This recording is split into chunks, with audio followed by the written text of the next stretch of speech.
Thank you, councillors. Can we close that door? Yeah, I thought I would come to you and give you a hug. I know you get angry when I don't hug you.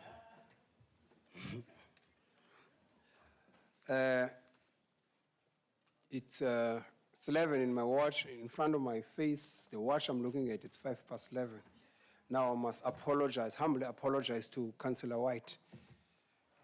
I'm disappointing him. I'm late with 5 minutes. You got my apology. Again, I will check in terms of the rules that did all councillors, officials sign the attendance register? Is it moving? Okay. I think you should learn next year. I'll grant you this year, so that we can have money for cold drink also. If you sign at 11, we fine you money for cold drink. Because at 11, it's supposed to start the meeting. By the way, I see a beautiful dress. I don't say other dresses are not beautiful. Susie, you look more. Councillors, let me check with you all that. Do you have your agenda, which start at number 1, it ends at number 6 point, it ends at number 11. Do you have that one? By show of hand, if you haven't received it, even in your computer, you must tell me so that administration will deal with that. Then we have a supplementary of the Hlalani one.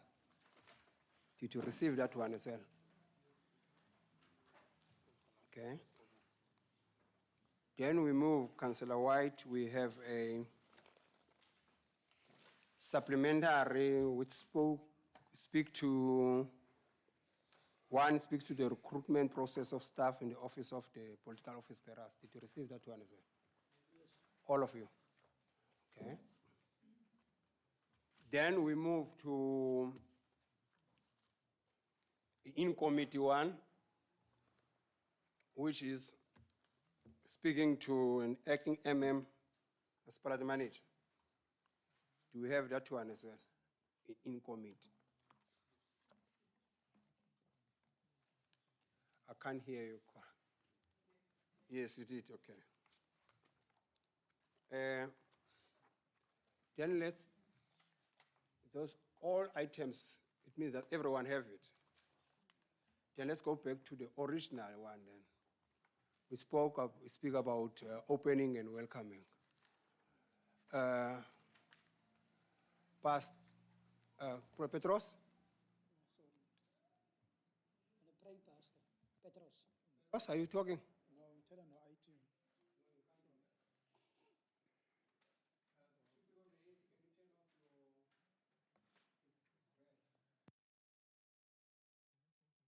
I need assistance from IT.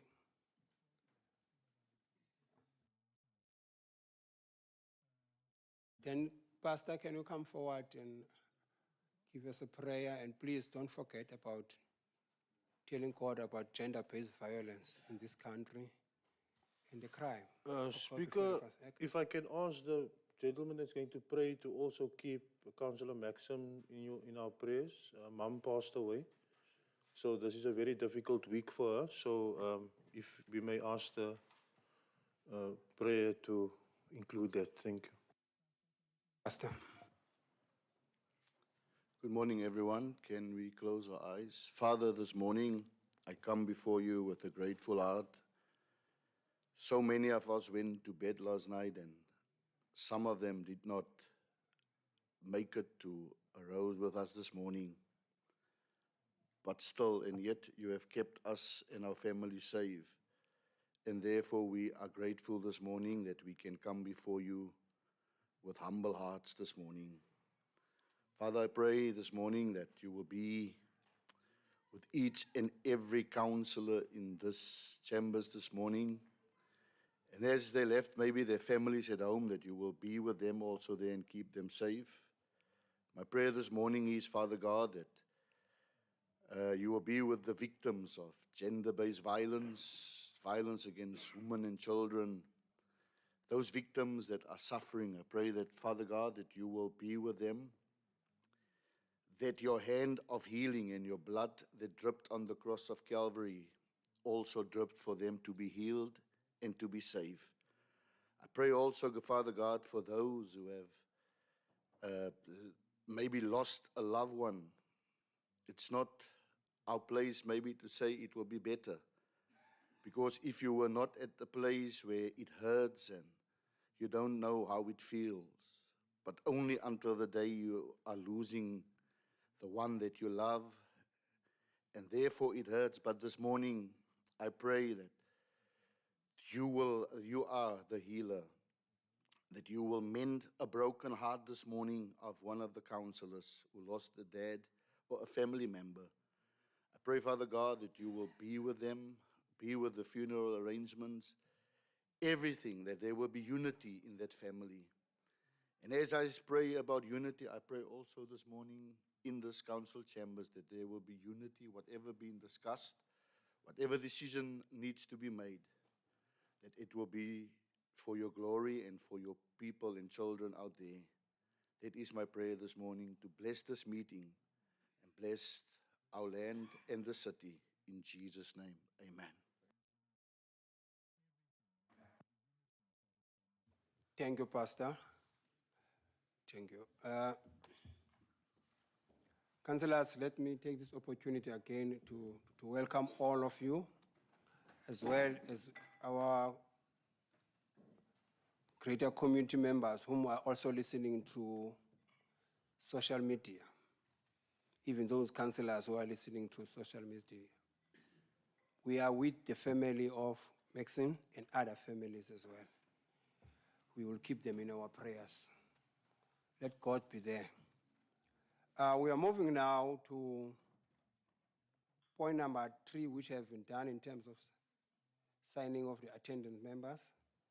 We are moving to 3.1, councillor present, which the registers have shown that we have got 2 councillors which are not present, which is Councillor Speaker. Lopez. Yes, Chief? I see. Greetings, everyone. Speaker, before we move, man, I just think that there was I don't know if I'm out of order, then you must call me to order. But I think that the WUPs did have a discussion, and I think the WUP must just convene this discussion to you as the speaker before we can proceed. Thanks. May I ask that whip in due respect to speak at point number 4 to the note of code of conduct? Okay. Allow me then. And I also must draw the attention that Councillor Lopez have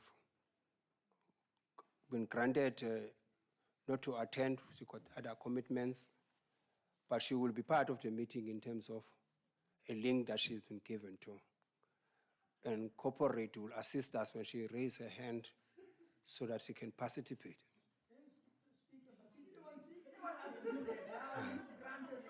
Yes. Yes, my name is David. Go and check in the Bible. Also, I must say to the Chief Whip of the GA that they must take Maxing through in terms of when you need to be upset in a meeting, what are the processes? Because if you didn't stood up, I must say this is going to be a second meeting that she didn't speak to the office of the speaker for not attending a meeting. And the rules are very clear. If you do it 3 times, you must be submitted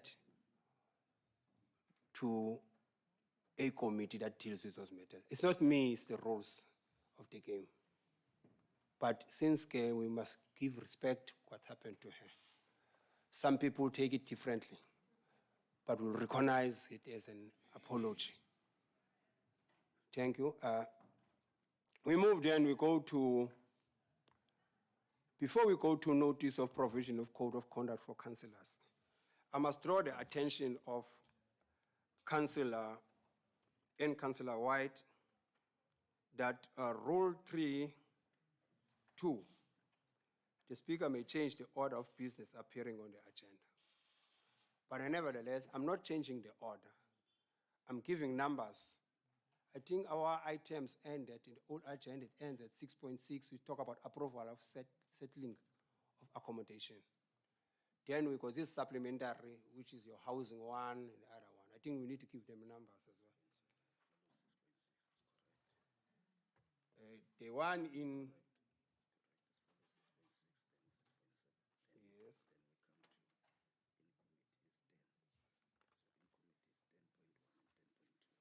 Do you have it in that format? In committee, it's 10.1 and 10.2. Yes. And then the supplementary is 6.7. Okay. Do we have it that way? It's 6.7, it's Talani. Councillor Sapach, you are worrying to me today. Before Chief Whip of the EFF, I give over to the Whip. Let me do an honorable thing also to say that I welcome the Director of Planning in our midst. We need you. The people out there need you all, directors. We are, I normally say to people, we are, as much as some of us are doctorates, but we are mere politicians. We came here with an axe to be here. People expect to us to deliver. And the only way that you can deliver services is through you, directors, to assist us as politicians. In those few words, I hope the team that you find, they must move with you, and you must also share what you have. And it's irritating.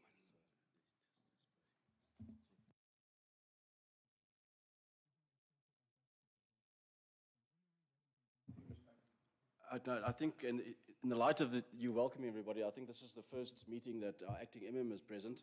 You're coming there? Okay. Sorry.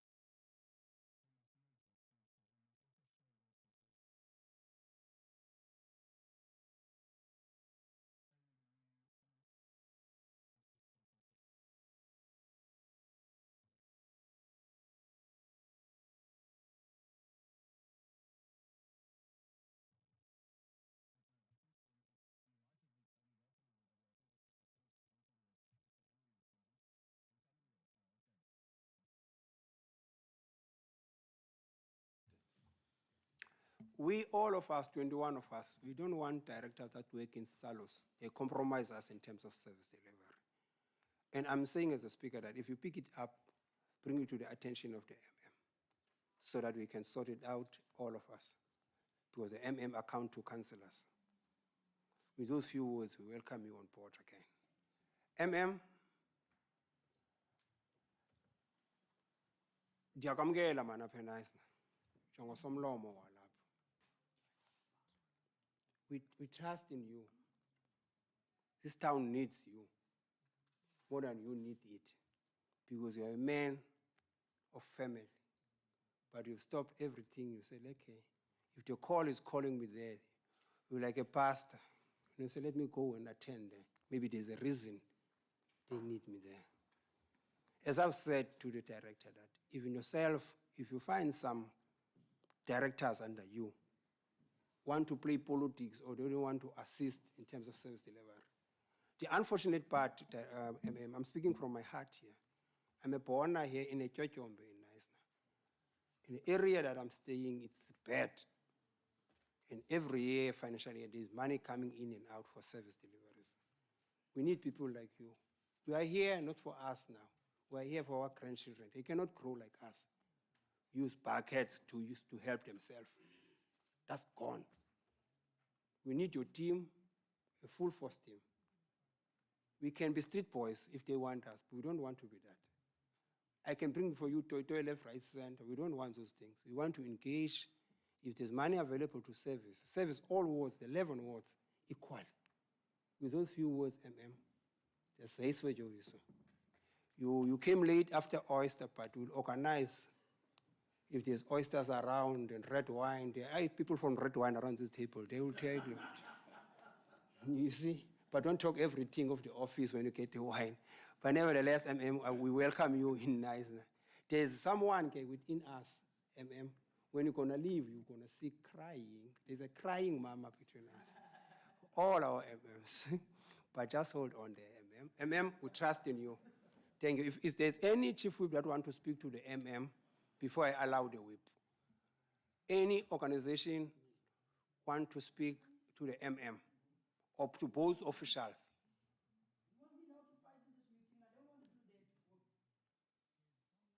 Do you want to say any words, Sabah? Thank you very much, Speaker. Am I allowed to continue to sit? Yeah, you can sit for now. Thank you. From the Democratic Alliance side, we'd like to welcome Mr. Roland Butler to our organization, and we look forward to working with you. And then, of course, also to Ms. Boyce, who is back again in the chair of Director Planning. Welcome to her as well. Thank you.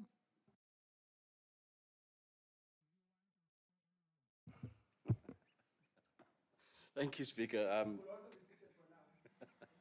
Thank you.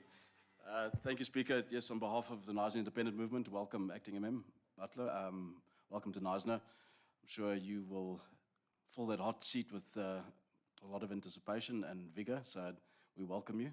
Also to Acting Director Boyce, welcome once again. Nice to see your face around the municipality, and I'm sure your presence here will add a lot of value. So thank you and enjoy your time.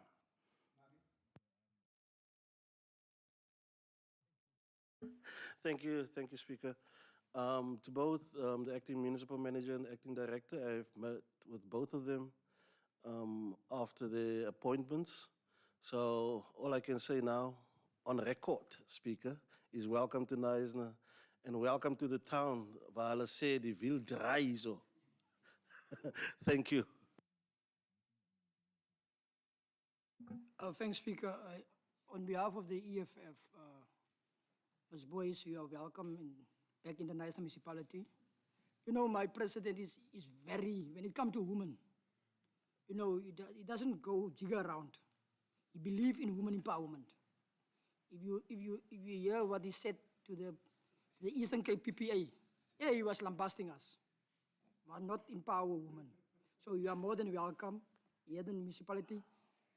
Acting MM, you know, when I met you, I talked with one of my good friends, Mr. Enrico Prince, and he said to me, en ek gaan dit sê in Afrikaans, hy sê ons het lankal om Jan nodig gehad hier in die municipaliteit. Now, Mr. January was an old principal at Knysna Secondary School, the people that know him. There was about 1,500 people, and he know each and every student on that school. With your experience, with your wisdom that you have, I want you to transfer that to the younger generation that are here. And on that note, as the EFF, we welcome you in Knysna. Thanks. No, thank you very much, Speaker. Let me welcome back Ms. Boyce. Let me also welcome our new acting MM. You're welcome to Knysna. Yeah, welcome acting MM to Knysna. I'm not gonna say a lot. Thank you very much.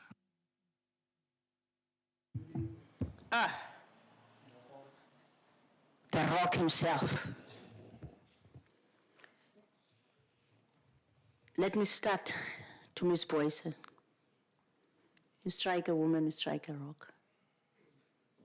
Teaching that you are going to show us flames, going to work to the fullest. Welcome back to the Knysna municipality. To our acting MM,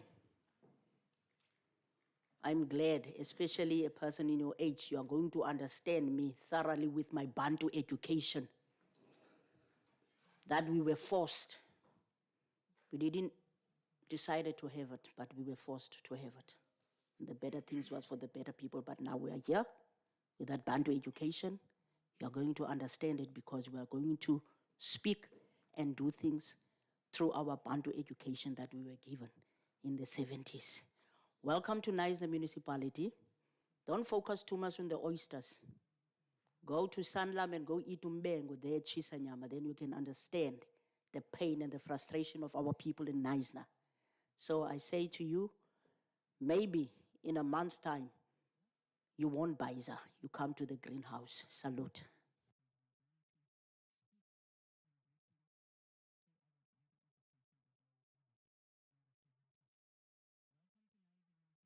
We have a president in the country called CR17. They call him Pala Pala, those who hate him.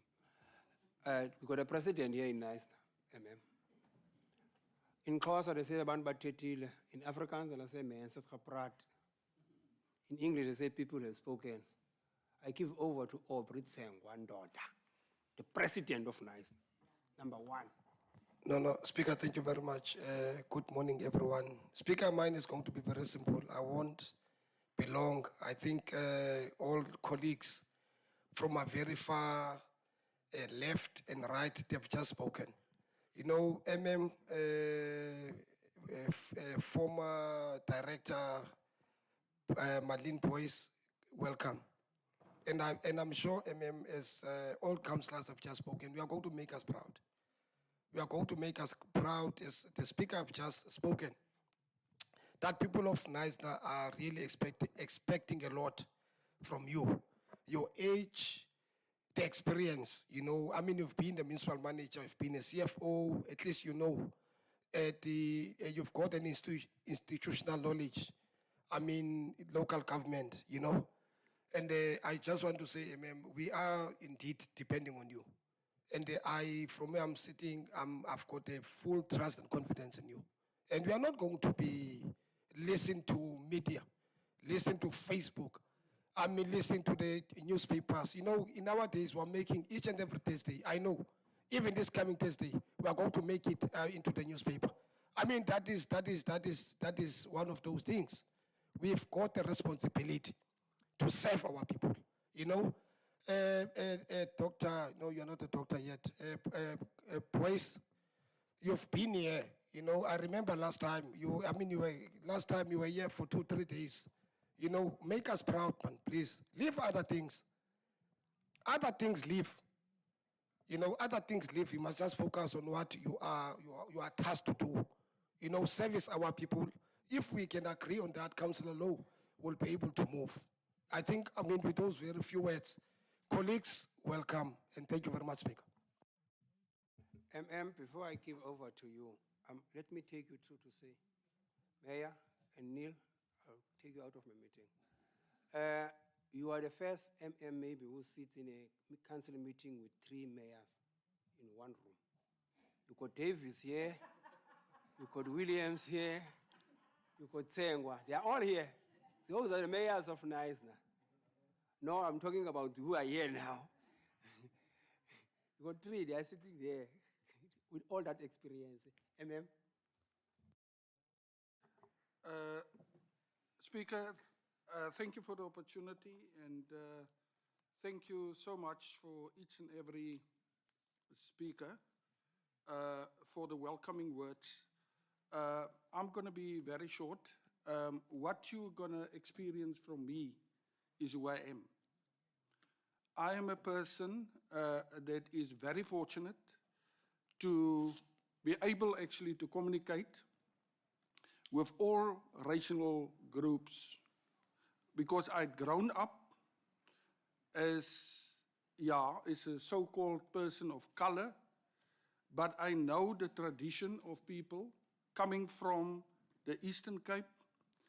I've been fortunate also to work with people, especially English and Afrikaner people, whilst I was working at a CA firm and doing my articles. I have a respect for people, and in return, I actually gain respect without actually force. It's a natural type of respect that I usually get from all the people. It's how you are actually treating people. It's how you communicate with people. And local government for me, I could have been the first mayor of Kraddock during the time of just after apartheid's dispensation. But I made a choice, and that is to follow a career in administration. And my approach is service delivery is not based on color or church affiliation or sports, whether you're All Black or Springbok. for me, it's all about serving the community, because the taxpayer is those people that is, however, paying my money, but more so, I am in the business of service delivery, bottom line. So I'm actually glad to be here. The first week was, like they say in Afrikaans, my vier doop. These people of Knysna, everyone, rich and poor, they don't want an answer tomorrow, gonzo, but they want it today. And even this weekend, I had to, however, go out in the community to relocate some of the people in accordance to a court order. I couldn't find our people. There wasn't, the bungalows wasn't being completed, but I had to work together with Councillor Grootboom. And many more. During the weekend, there was some complaints about fires and stuff. I'm actually following it up. One of my directors asked, MM, wanneer slaap jy? Jy moet Knysna geniet. Now, I'm actually multi-skilled. I will come to the red wine and then also to the pub in Yama. I will come to that. I have a mixed culture, so you're not going to bluff me to say I will just stick to the oysters in the red wine. But not a lot of red wine, because here you moet digter bly. You moet digter bly hierso. En jy kan ook nie dronk bestuur nie. So it's very important. But I'm feeling already welcome. It's going to be 3 months, but in the 3 months, with the help and the support of the councillors and my directors and officials, we can, however, make a difference. Thank you.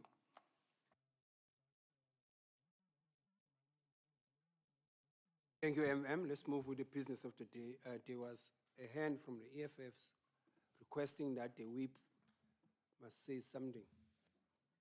This is the opportunity then. Thank you, Speaker. Good morning, councillors. Good morning, officials. Speaker, we met as the whips of all different political parties.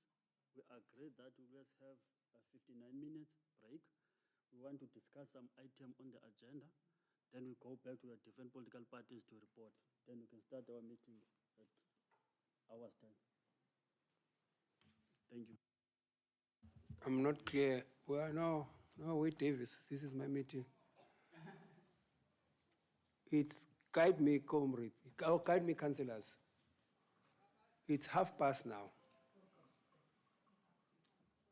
Come again? What time back? Can we be quarter past back, quarter past? Because there's urgent things that we have to discuss, because we don't want to come to this meeting and then we don't know what we're doing. It's 12. Is that an understanding from all of you, whips? Thank you, Speaker. Immediately, I don't know why do we need to be back at Corpus. I think if we can just have common understanding that, because I will have then to call another caucus on behalf of my party. Either way, I will see when we get there, Speaker. Then Come up with the time. wait, leadership. Let's do it this way. You meet until 12. After 12, you must make sure that you break to your own parties. Yes, 20 past, all of us must be here. No one will ask for a caucus. Is it good that way? Huh? Sorry, point of order, Speaker. There's whoops, if they are feeling on that side that they were not going to call for a caucus, I would like to then call. If I don't, because there's certain things that we also as a collective needs to discuss, you know, and the time that the whoops are going to take now can take a lot of our different parties' times. Speaker, I think it is in the right as the PBI to call for a caucus. I don't know why we are debating this. When they come back and we're sitting here, they have the right as the PBI to call for a caucus. I was going to suggest that we break until past, that we then as whips sit no later than 12 o'clock, and then everybody's got half an hour to caucus. And obviously, if somebody needs more time, then they'll have to approach you. But that would be my suggestion. People of the ANC, Councillor Matika. No, thank you, Speaker. Also, Speaker, this is not acceptable. We also have other commitments, not to sit in the council the whole day. By 12:30, we must be back, and we must not prolong. We have serious issues that we need to attend to. We have shortlistings that we must attend, and if you are not available, those other officials from other towns will also not be available at some other time. Thank you very much. Chief People of the ANC that at 12:30, everyone must be in the house. Is that the undertaking? Yes. Okay. Speaker, then I will withdraw that one of Coropas as the EFF. Okay, no, welcome.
Sichinji. Enkosini. Enkosini.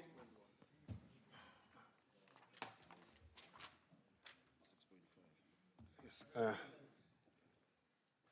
Enkosini, we are back there. You can see people also. Councillors, I've granted you the time you've asked for.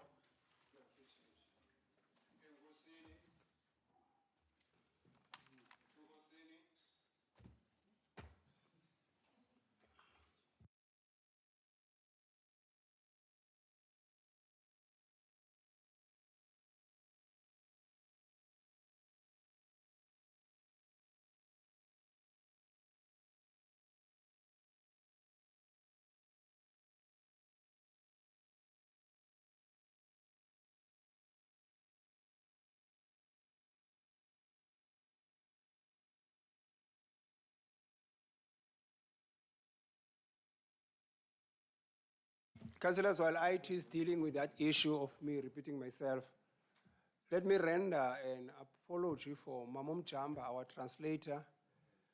She got an emergency issue regarding her kids that she needed to be at home. I'm trying to bring to your attention, if you want to speak your language, that we don't have a translator as for today. We needed to do that as family responsibility. I just thought maybe bring that to your attention.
And yourself.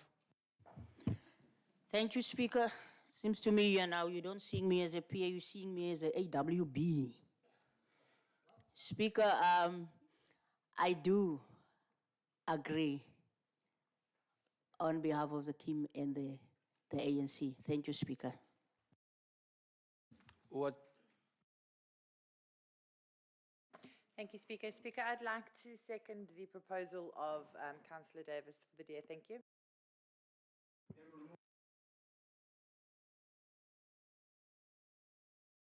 It was a formal proposal, so we're going to vote on it, I suppose. Thanks.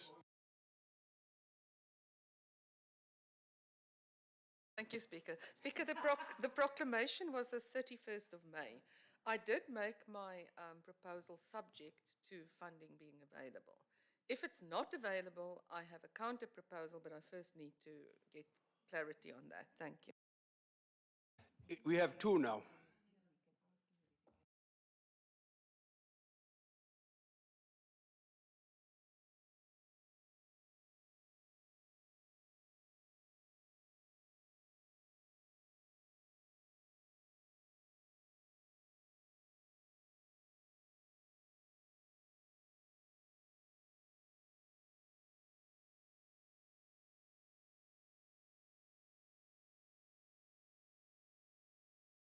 I'm just waiting for the portfolio of corporate here behind me.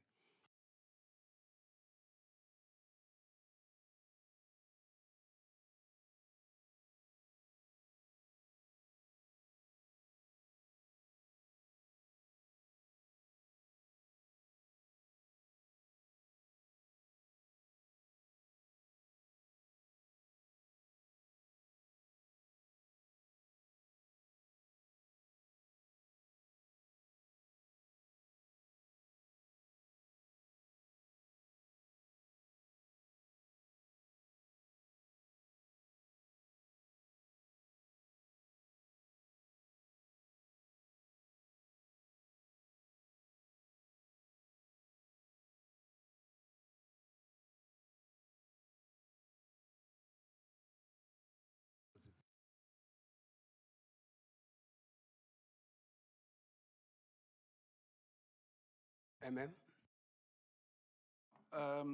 Speaker, after consultation and caucus with my directorates, this thing is very regarding the remuneration. It can be quite technical. It's still subject to approval by the MEC. The other thing is that, in all due respect, the chairperson did, however, perform his duties on a part-time basis, and the approval thereof is from as today. Otherwise, we will, however, end off with a technicality, in all due respect, regarding the funds available or not available.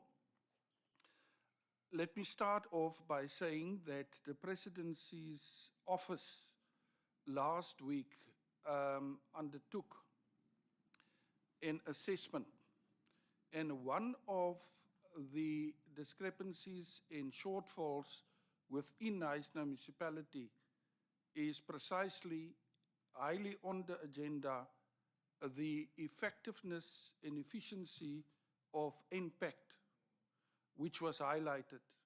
Now, before I will, however, give you more background about the availability of funds, let us look at the unauthorized and fruitless expenditure. According to the auditors, the fruitless and wasteful expenditure is increasing.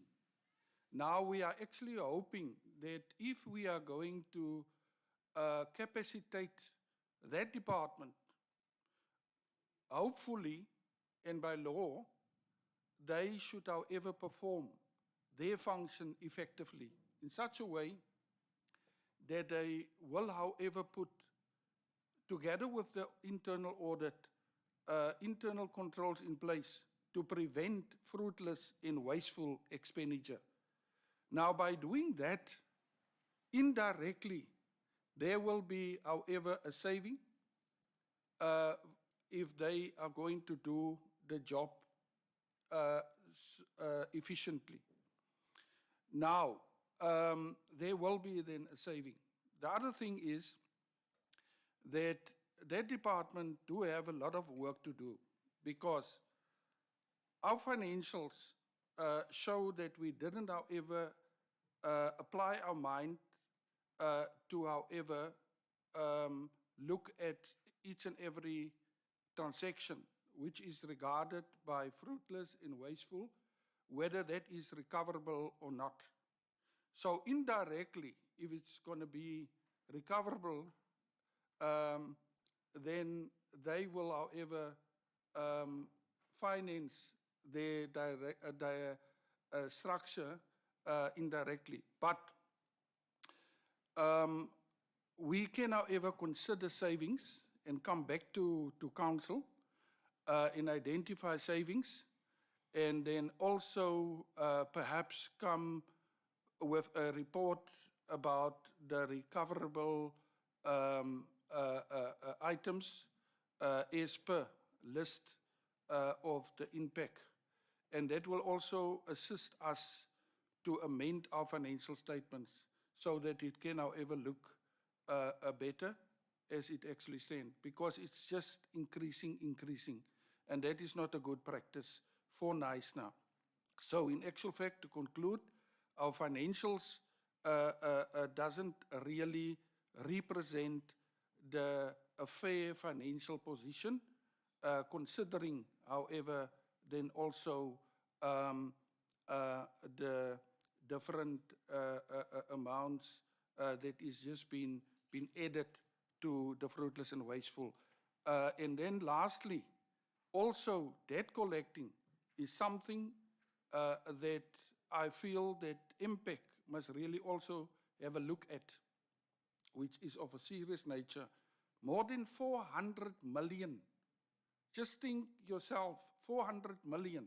If we can make inroads, that will actually boost our cash flow remarkable, so that we can have internal funds to undertake certain projects which is much needed to our poor communities. Thank you very much. Thank you, MM. I saw the number one, hands was up. Speaker, can I sit? Stand. No, Speaker, thank you very much, man. Good afternoon, everyone. Speaker, having listened to the explanation of the MM, of which I'm not opposing anything. In fact, where I wanted to go, Speaker, there are two proposals on the table, right? I wanted us to move, Speaker, we can deal with other issues. You know, if then it will require a voting on it, please, Speaker, just bring us closer to that so that we can resolve on this issue. I think if, as Councillor Campbell have just explained, in fact, the item is very clear that, I mean, from March, MPEC must be full-time. So we cannot run away from that particular issue. Whether we are going to write to the MEC or not, let's perhaps resolve, you know, by voting if needs be. You know, put the matter into a vote so that we resolve. We can deal with other issues in terms of how are we going to move forward. You know, from where I'm sitting, I've listened to the MM, and I know it's the accounting officer in terms of whether are we going to afford or not. But yeah, I think let me park there, Speaker. You know, thank you very much. I want us to move in terms of put the matter into a vote so that we can resolve on this particular issue. Speaker, thank you very much. Bayadange, number one. Those who are in favor of the proposal which was proposed by the Chief Whip of Kim, show by your hands.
those who are, hey, Pastor, you are tall and you raise tall. Huh?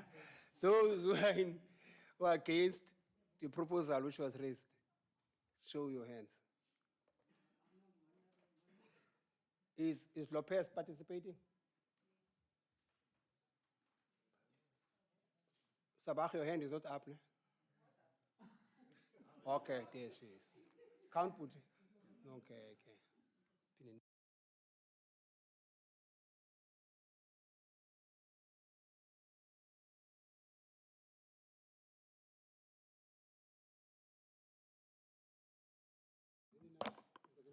Thank you, Speaker.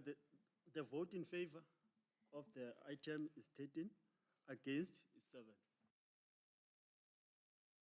If there's something that the director of corporate want to raise in terms of the recommendations, so that we're on the same page. All right, thank you very much. The recommendation is that the impact chairperson will be full-time from this date, that the council take this in principle decision whilst we are going to obtain the determination of the minister and revert back to council for an approval of that. So it can't start in May, because in May, the impact chairperson was not full-time, but was part-time. No, we're just correcting the resolution so that... On top of that, the MM did explain that. That's the reason we're saying, MM while was speaking, he explained and in went deeper. That's the reason we're saying that again, so that people could understand. It's still an item. No, it's on on what we voted on. The proposal was from the 1st of July. The MMM explained that the MEC has to agree to that, and he may decide it's got to be later, but the proposal was from the 1st of July.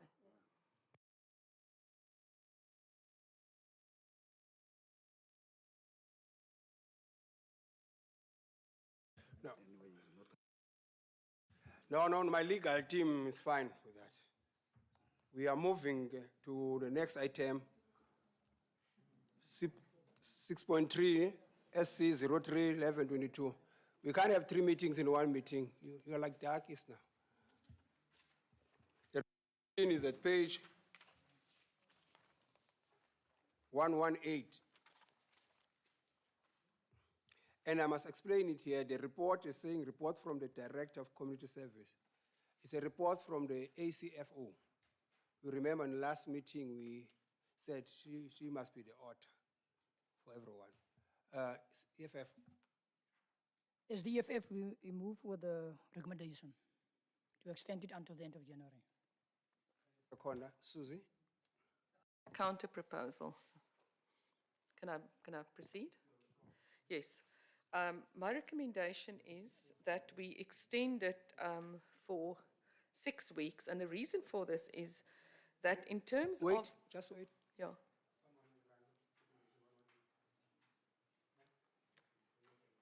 Okay, you can continue.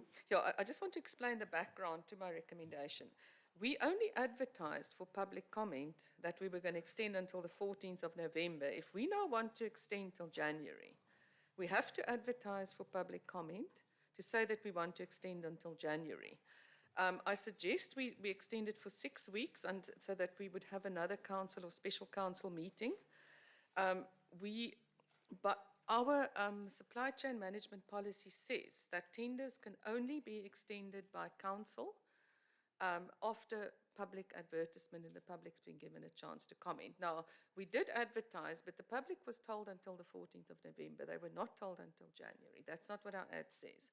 And also, I take issue with the item where it states that the the accounting officer can extend it. This is not correct. Our supply chain policy very clearly under the delegation says that council can extend, but only after the public has been given a chance. So my proposal is that we advertise that we want to extend till January, but that for now we only extend for 6 weeks so that we can have a chance for the public to comment, and that we can make sure we act in terms of our policy. Councillor Charlie. Thank you, Speaker. Speaker, I would like to second the proposal that was sent by the EFF. Thank you, Speaker. Mayor? Speaker, thank you very much once again. Speaker, I don't want to waste time and energy. On the previous item, we agreed these two proposals, and I would really like, Speaker, for you to put this matter into a vote. In fact, we've got legal people which are going to guide us in terms of our policies, right? And I'll expect whatever guidance which will require from other side of the table. You know, there are two proposals on the table, Speaker. Let's please put the matter into a vote so that we move. Thank you. Mark? Yeah, I second Councillor Campbell's recommendation. Thank you, Speaker. Speaker, I note that in the previous meeting, there was a whole lot of questions raised regarding this tender, and a whole list of questions were supposed to be answered, and that report was supposed to be submitted to us.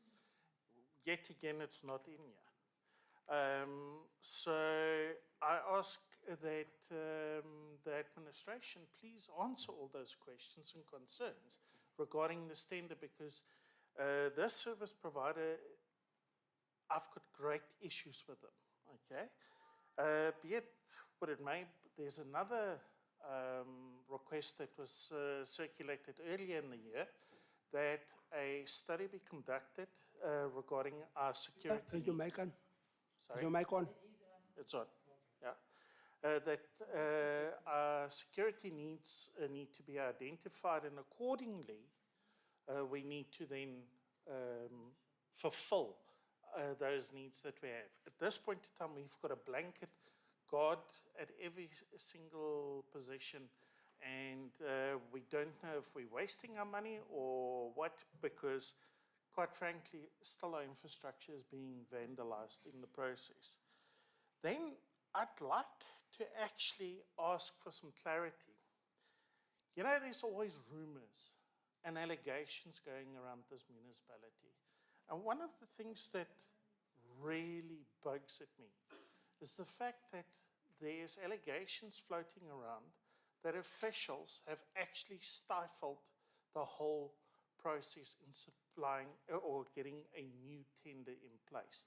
This is why we're sitting with this tender expiring, and we now have to extend it, putting our municipality in a very vulnerable place. I would love to hear if all due processes have been followed and as a point everything of order. has been done. There's a to point of ensure order. that this Sorry, tender there's is a point of awarded. order. Sorry? There was a point of order. But I think you're finished. I'm finished. Okay. Speaker, I think the councillor should refrain making allegations that are unfounded. I asked if there was a truth to the allegations. No, you ask who, but you made those allegations. So, Speaker, can Councillor Bester refrain from making those allegations and withdraw? No, that's allegations. Sorry, but I didn't make the allegations. I'm Okay, asking if there's Speaker, truth to these those are allegations. serious allegations that could have a negative impact on this tender. And I'm worried because this meeting is a meeting that is on public, which is on YouTube. So whoever is not feel aggrieved could come and say that it was already said in the council meeting. Okay, thank you. We started nicely today, but I think we're trying to change the mood. But let me advise what we advised in our last special council meeting. There are legislators that guide us as councillors. And today, someone else is doing allocation. The same route, our legal team. Where is the team? You are here, no? You must make it you things right to Bester, to write to the MM and provide the information so that we can deal suit with it. Make sure, because MM, is the process still busy? Yes. Indeed, yeah. The process is still Yeah. busy. And the councillors are It's not been worded yet.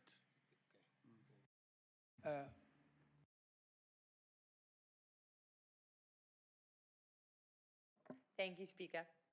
Speaker, I think what is of great concern here is that how many times does one item keep coming to council for avoidance? Because there needs to be accountability for our BAC. Why have they not sat? Why has this not been done with regards to the timeline? There's a process that we follow. The processes are not being adhered to, and there needs to be accountability to the BAC process of this. Thank you, Speaker. As there was a proposal, I think let us stop to run in front of the process. The MM just said to all of us that the process has not been finished yet. Let's leave those spaces, it's not ours. There's a proposal from Councillor Campbell, seconded by Mark. There's a proposal made this side and be seconded. Now, all those who are in favor of the proposal made by Councillor Campbell, show by your hands.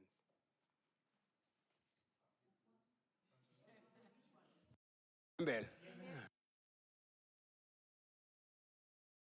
Remind your friends.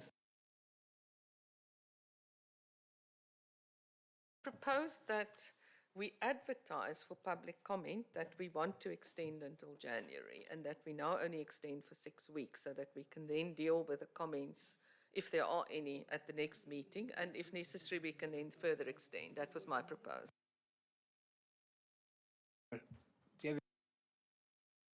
I want to rise on Rule 23, man, on procedure. Now, we are, and I say this respectfully to you, Speaker, that we are 21 councillors, and I'm sure that when someone makes a proposal, there's other people that still want to speak. We can't just go on to another item.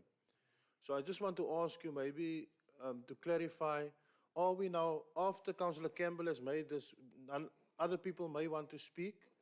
Are we allowed to speak? Because our rules say that we have 5 minutes to speak. So maybe I misunderstood you by saying that we're going to vote, go to the vote immediately. Because I just want to ask you, please, that we allow everyone to speak that still wants to speak. Because you said that we'll go to the vote. I thought that would normally come at the end, because then we move on to the next item. So just for clarity, Speaker, from you. Thank you. Thank you, Councillor Davis. I'm one of a keen person who love the rules. If you're going to draw me back to rules, then I will do that. That is a very easy exercise for me. And you said yourself today on record that you want to move. That was your words when you started to speak. Also here, I gave everyone who raised hands. I cannot force a person to raise a hand.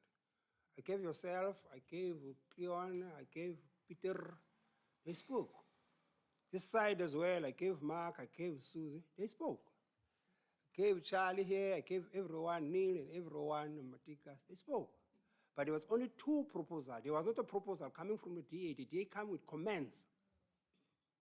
The proposal came with Councillor Susan to say that for 6 weeks, that's the view of Kim, seconded by same Councillor of Kim. The other side is saying, let's go with the recommendation which is in front of us until January. Now you have 2 things in front of you as a speaker. Now you must put it on the test. That's where we are now. That's the reason I'm asking that. Councillor Campbell's proposal, is there any support for it? It's democracy. By show of your hand. 2 on support.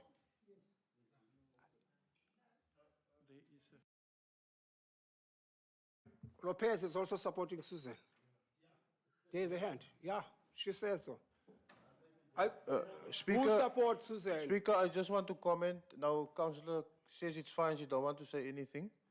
But it's all right. Thank you. We'll move on to this. But I just thought we wanted some more, because you said we're moving on to the vote, and I thought some of our other colleagues wanted to speak. But she said it's fine now. Thank you, my former mayor. Then who's in support of Kim?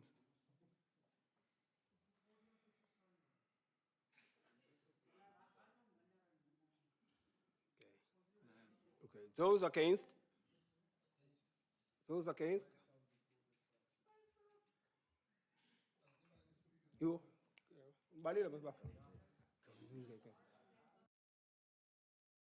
We can raise our hands again. Those against?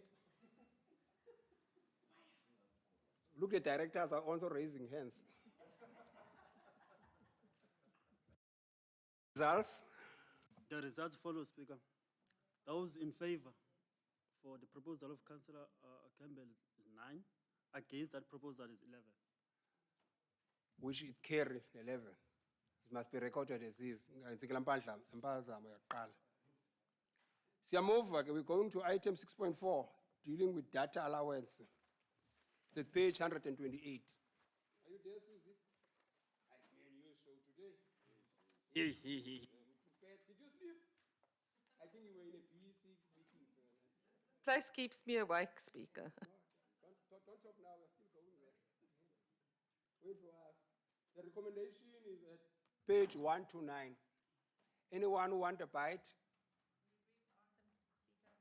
Yeah, it's a very sensible item. Thank you, Speaker. Okay. Everyone agreed. The whole council agreed. Nice. Then we move to our original item, which is the first one. Municipality Infrastructure Grant, upgrade of Bongani Sport Field. The recommendation is at page 4. Anyone for a bite?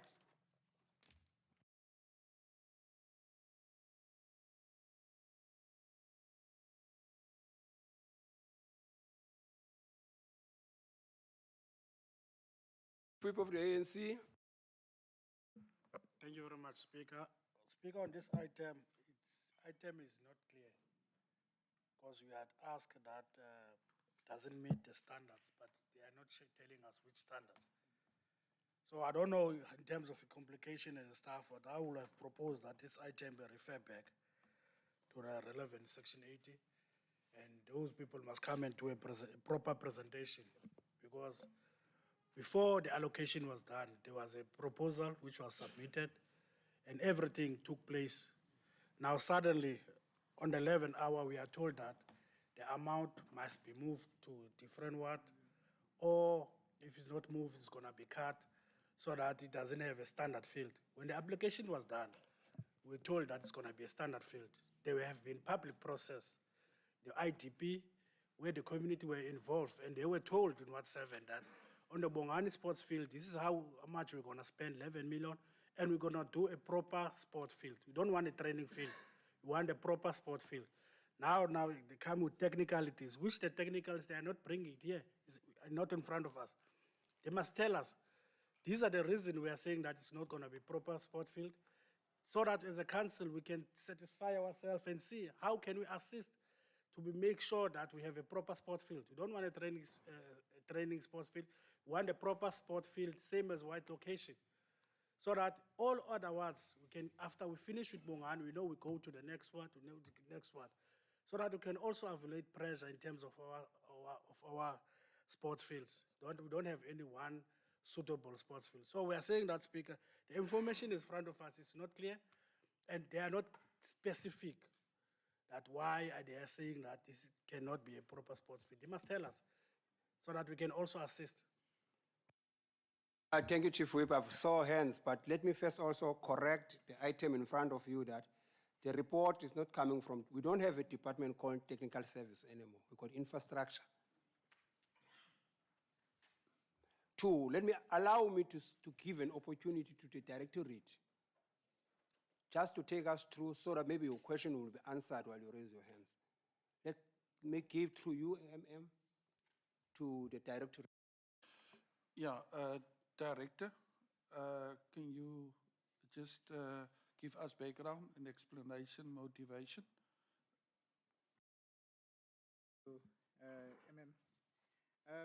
I think, Councillor, you're 100% correct that we did produce a report prior to us being given the allocation. And when you look at the documents that we've provided, I think we've tried to be as comprehensive and transparent as possible in our submission of the documents to this committee. You see on page 15, we've submitted the technical report that we submitted prior to us being allocated the funding.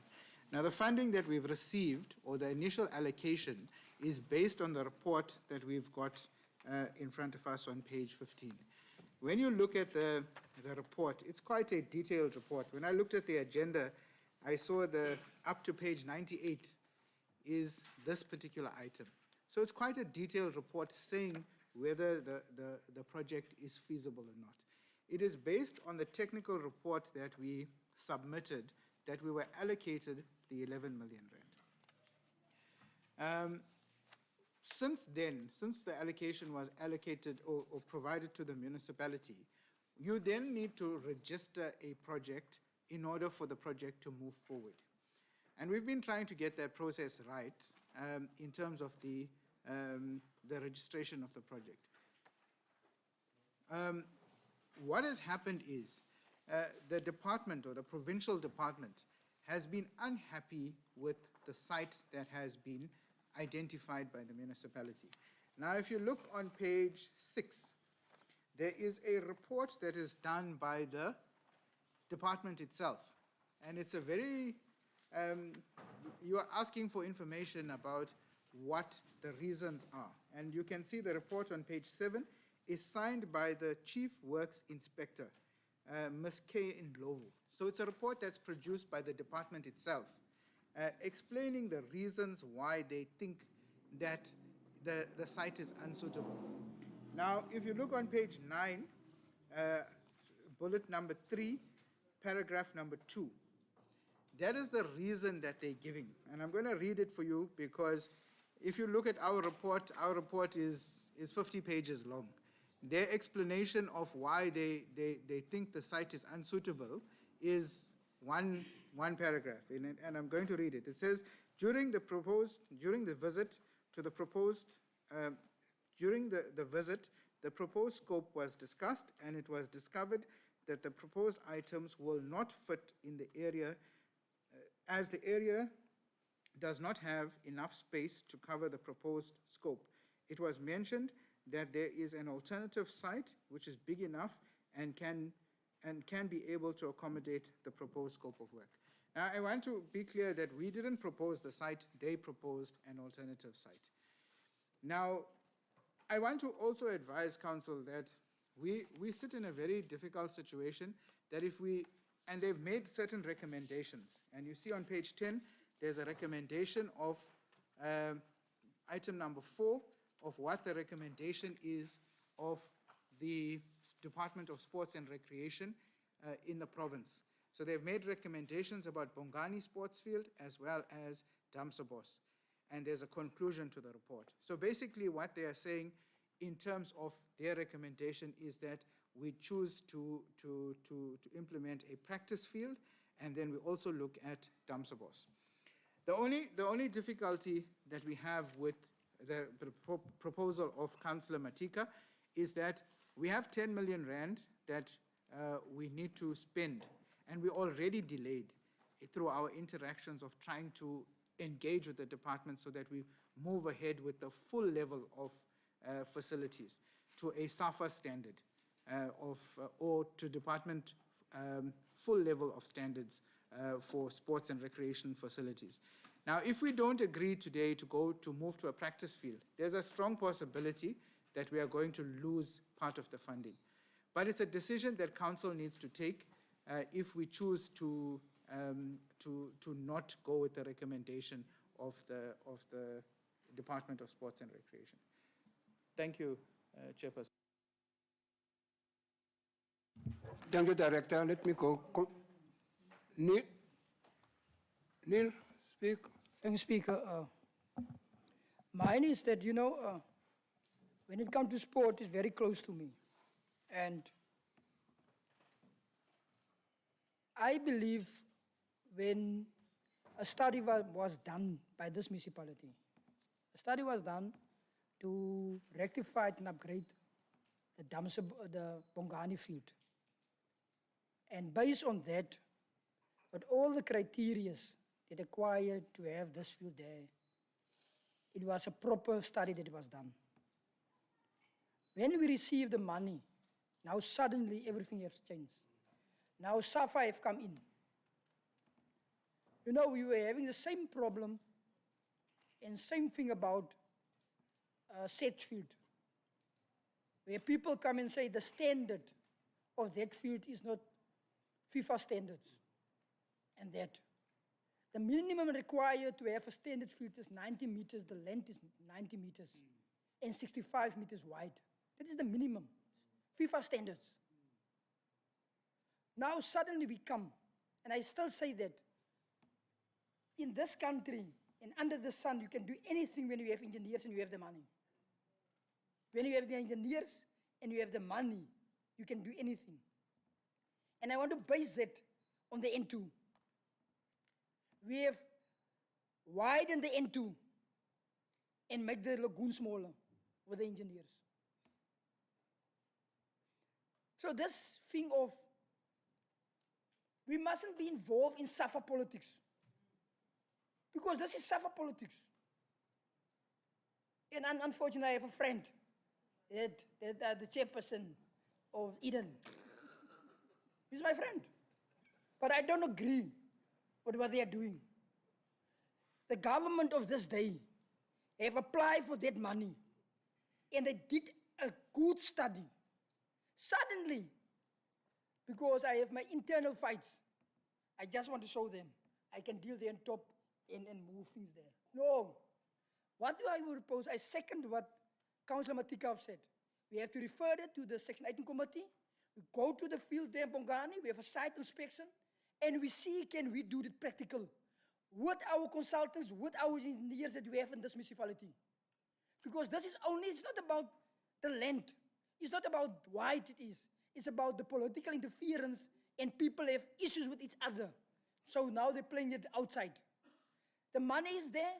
We have to make sure that the money has been spent for that shoot of Bongani. Because if I look into the football, I still have 2 minutes, Speaker, don't worry. Now, Ward 7 and Ward 8. Ward 7 and Ward 8 will now they have a proper field.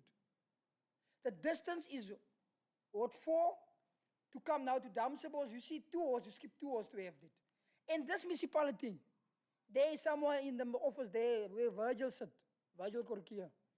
They had a document, a sport document, that we identified how we're going to rectify sports field in the whole of Nice now.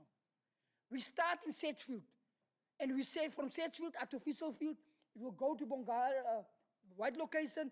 From white location, we'll go to Ward 7, Bongani field. It is there, the sport plan is there. And that's why they apply and the money is there. So my thing is that we support what the ANC said. We have to go to the Section 18 committee meeting. We have a site visit, and we see how can we do that. We can do anything when we have the money. And there's the director. If you give him money, that one, now we can perform. Yeah, thank you, Speaker. You know, throughout this whole morning when the meeting started, I have been very quiet.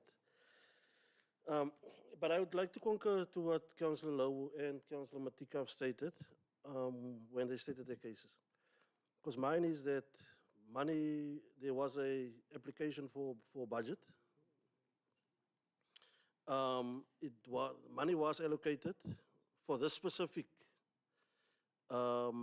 project.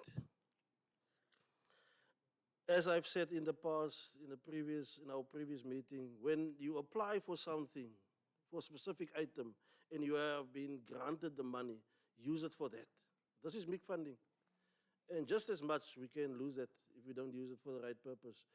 If we take white location, the Save Up, for instance, there was also a report recently or previously that the Save Up is not on SAFA standards. People are playing there on Save Up. Soon there's going to be tournaments also on that Save Up field. So, as the Council Lowe have stated, with engineers, anything is possible.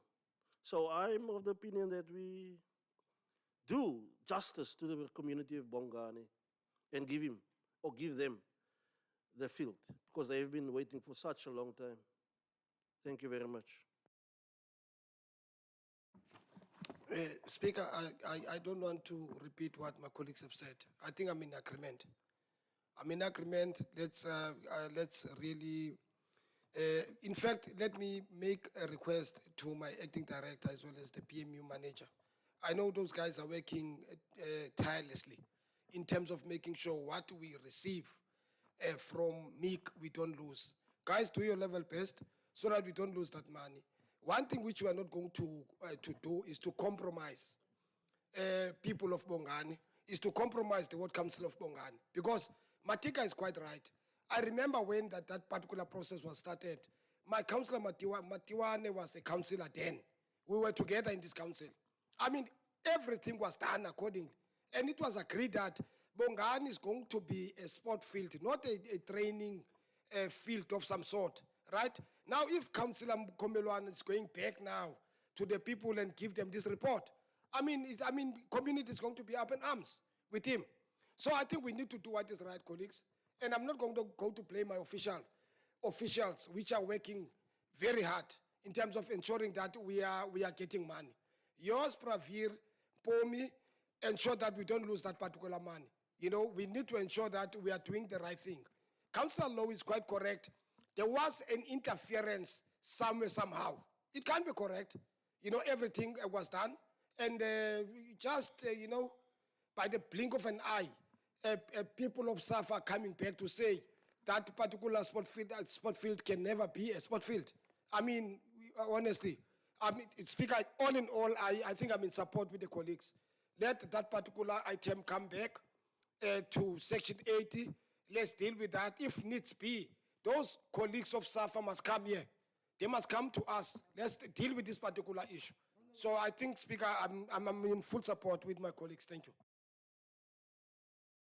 Speaker, I was very much inclined to the thinking of Councillor Matika, but what the director has said, there's certain things that are concerning me. What I'd like to know from the director is if we do not agree to the proposal that's before us, are we still going to get the funding? In other words, is the funding secured and it's up to us to decide? That's important. Secondly, I know that the people there have really been let down. It was supposed to be a legacy project, that field from 2010, and what they got was the Dust Bowl. And at the moment still, it's a problem that whatever we do, I'm not going either way on this, but whatever we do, we have to do something to have a proper surface on that field, because it's not just a problem for players. People living there are affected by the dust from the soccer field. But I'd like to know from the director, is this something we can decide on, or are we going to lose the funding if we don't go ahead with this proposal? Speaker, Councillor Campbell, it's as if she has taken the words out of my mouth. But the main thing is that, yeah, we just, in terms of the risk to the municipality and the actual, because I can remember when I went to public meetings, still as the mayor at the time in Councillor's Ward, people mentioned the fact that the field wasn't conducive. When I met with the province, they said they were very concerned because apparently the field is not up to a certain standard. So those are all immaterial. If the fact is that we get the grant must be spent on that particular, according to those particular specs. Are we going to still be able to do something different? Is it going to compromise us getting money in the future? Because if we cut this project now, do you remember the netball courts in Karatra? As it wasn't for the council to push that, we would have lost that money. So it's very important for us to establish, if we can get clarity on that, that if we're going to still take it to all the other Section 80s, as is mentioned there, how will it compromise us? Because I can guarantee you, you might not get money to do this field again. So I just want to get clarity on that, please. Are we going to lose this money in entirety? Because in my view, we are going to, if we don't spend the money on that field. It's there, the money is there, the money must be spent there. So they need to spend it. But if there's something seriously wrong, we need to inform the province, and if we don't comply, they must take the money and we must reapply then for it in a different space according to the specs. So I think we need clarity on this. We cannot just change things. Ne? Thank you. Councillor Pester. Thank you, Speaker. Speaker, I think all of us around this table this morning are on the same page that sports development needs to take place fields and facilities need to be provided for the community. It is a very good community initiative for sport to keep kids especially off the street. My biggest gripe with all of this is also around the funding. My recommendation would be that possibly the director engages with the higher powers to be to ask them exactly to what extent their recommendations here to us today will affect the funding directly as it stands now, and if we change it, how will that affect future funding projects for sports development in our town? So we mustn't make a decision that's going to affect us getting more money at the end of the day. Thank you, Speaker. Then the director. Speaker, Sorry. Huh? Beauty. Oh, Thank you, Speaker. Let me just say a word as the chairperson of the infrastructure. You know, Speaker, I think those days have passed away whereby when it's nearly Christmas Day, the following day, you would hear that on the chimble you must put a pantyhose, the Father Christmas is going to put your price packet in there. So we are not living in those days anymore because there's no chimbles there. Where I am going to, Speaker, is really our people knew that a soccer sports field is going to be built in Bongani. Hence the name alone says Bongani.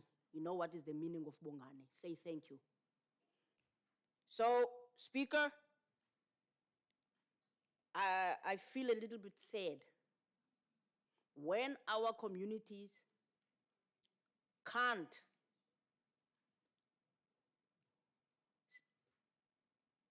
separate whereby they should play politics in certain places or in certain things. Interference of political members in this matter is making me very angry because we are not going to make, that money is not going to go back. Money doesn't have feet or hands. It's going to be removed by human beings. I don't have time of polishing in English things, these things. That money is not going to go anywhere. It doesn't have feet and hands. So mine is this. That soccer sports ground is going to be built in Bongani because we can't afford when our children must play tournaments, they must go and pay a lot of money into Luri Park. Our DJs, they don't have a sports ground whereby they say they are going to hold their events. They must go to Kwanoktula because we don't have anything. When we are going there, in Luri Park, they must pay money. So that is why I'm saying the time of chimbles and the pantyhose is gone. We are not going to go back into that. FIFA is the one who recognized that. FIFA never said that they never recognize it again. They didn't say that. So let us proceed of building that sport ground. My team, the infrastructure, and we should learn to do things as a unity in this municipality. Because our eyes, they don't see as the same. So I plead to this council, we should go and do a site visit for that sports field. Thank you, Speaker. The MM will speak and the director will speak and there will be a second bite if you want a second bite. Speaker, thank you for the opportunity. There are certain things that I want to establish. The one thing is, it appears that there is a funding problem where the funding or the grant that was originally being pledged has been reduced. If that is true, then I would say we have to establish whether the original plan and design could, however, be built in phases over at least, say, 2 years, if the province or national don't have sufficient grants. That is the question that I would ask. Lastly, to conclude, we can, however, end up with a problem because the community was under impression that a soccer field in the fashion that it was supposed to be built must be completed. Now, we are going to build a practice field which could, however, create dissatisfaction amongst the public, and that is many times where vandalism will actually start it, where you give a person, instead of giving a toffee apple, you're giving an apple. Thank you. Director? Thank you, Speaker. Speaker, I'm going to try and respond to as many of the questions as possible. In terms of the revised scope of work, I just maybe want to read out what the revised scope of work will be. The revised scope of work will be a practice field. The original field was a full-size field. There's electrical work going to be done.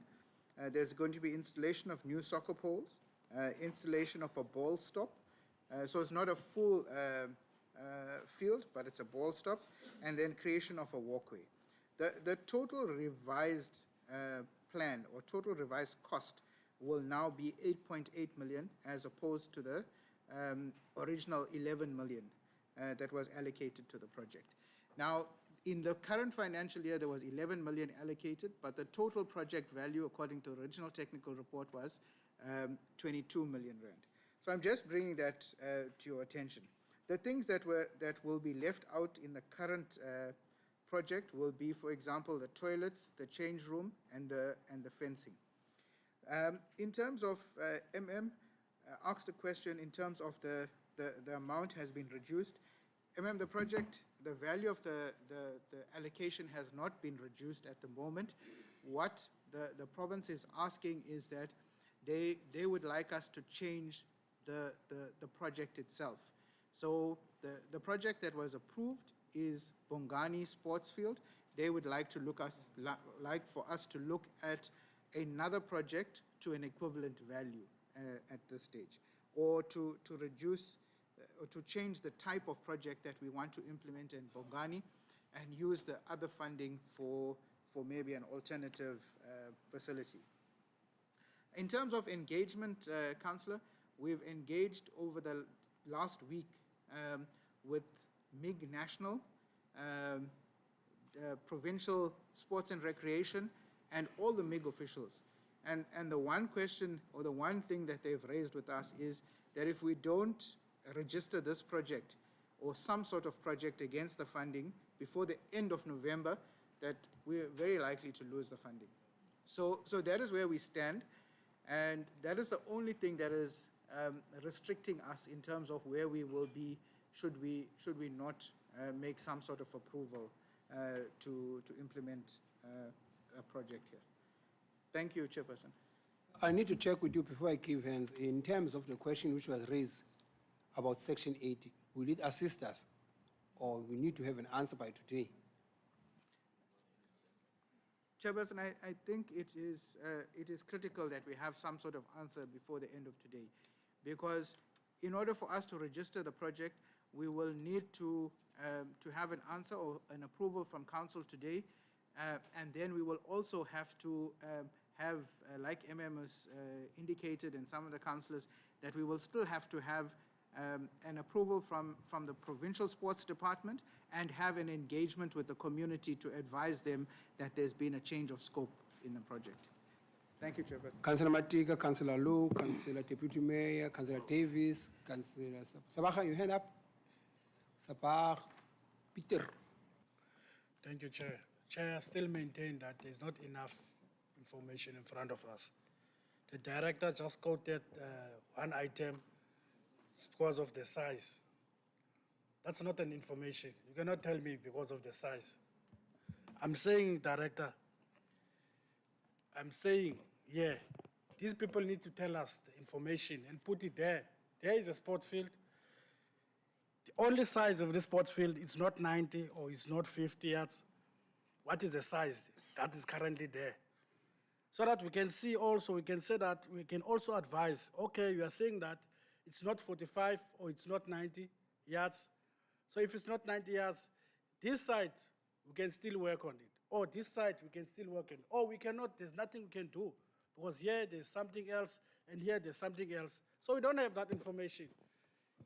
If you can look at this report, they came there to the field just to go and change the field. You could see they came there. On the day of the site visit, they already had an alternative, which was Damsapos. So these people are playing with us. We want that sports field, and we must not be put on gun head here and come and agree. I'm not going to agree in this. I'd rather go vote against it. I'm not going to agree here because we are afraid the man will go. End of the day, when the popo hit the fan, the DA councillors, they are sitting at Brenton or anywhere. We must go there and answer. Because it's going to look like we misled the community. This project has been coming for quite some time. We are told, look at the scope of work. Look at the scope of work, which they are changing. Previously, they was going to make it a sports field. Let me go to page 9, 10. Okay.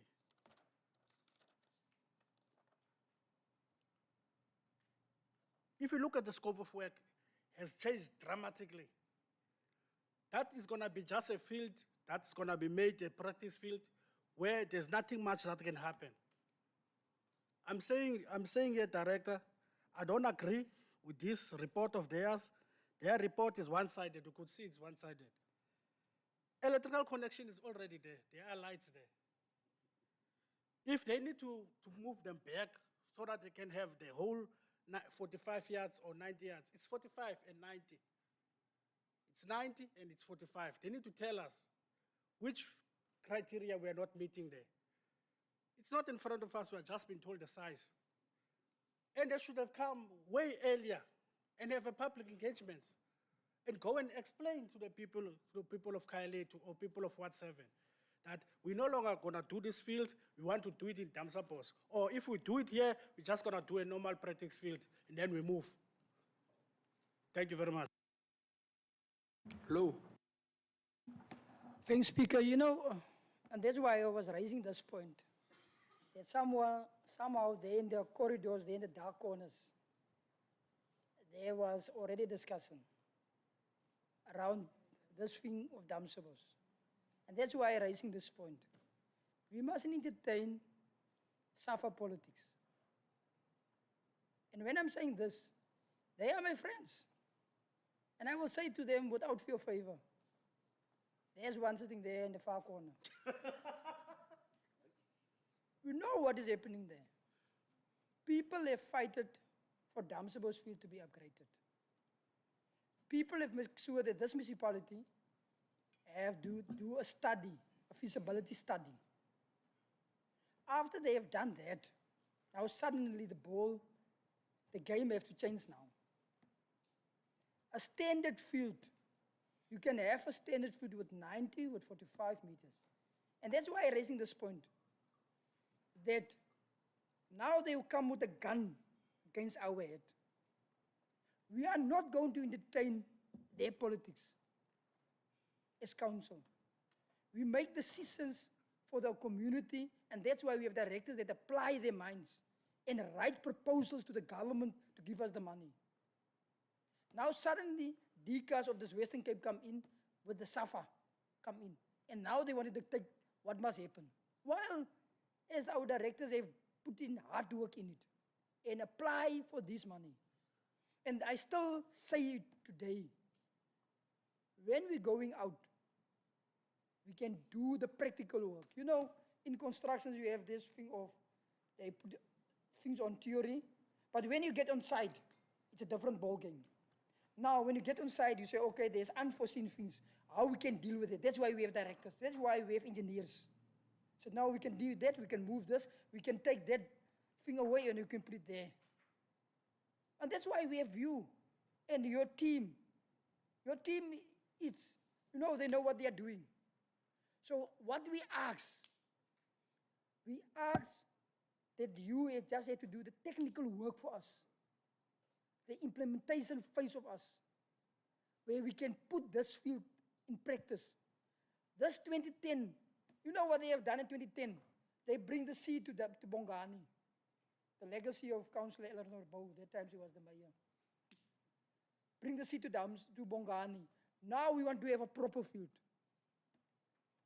We know we can do that. If you talk about the stands, you see there's a small mountain there. You know what they can do. You know what you can do. As engineers, how you can do it.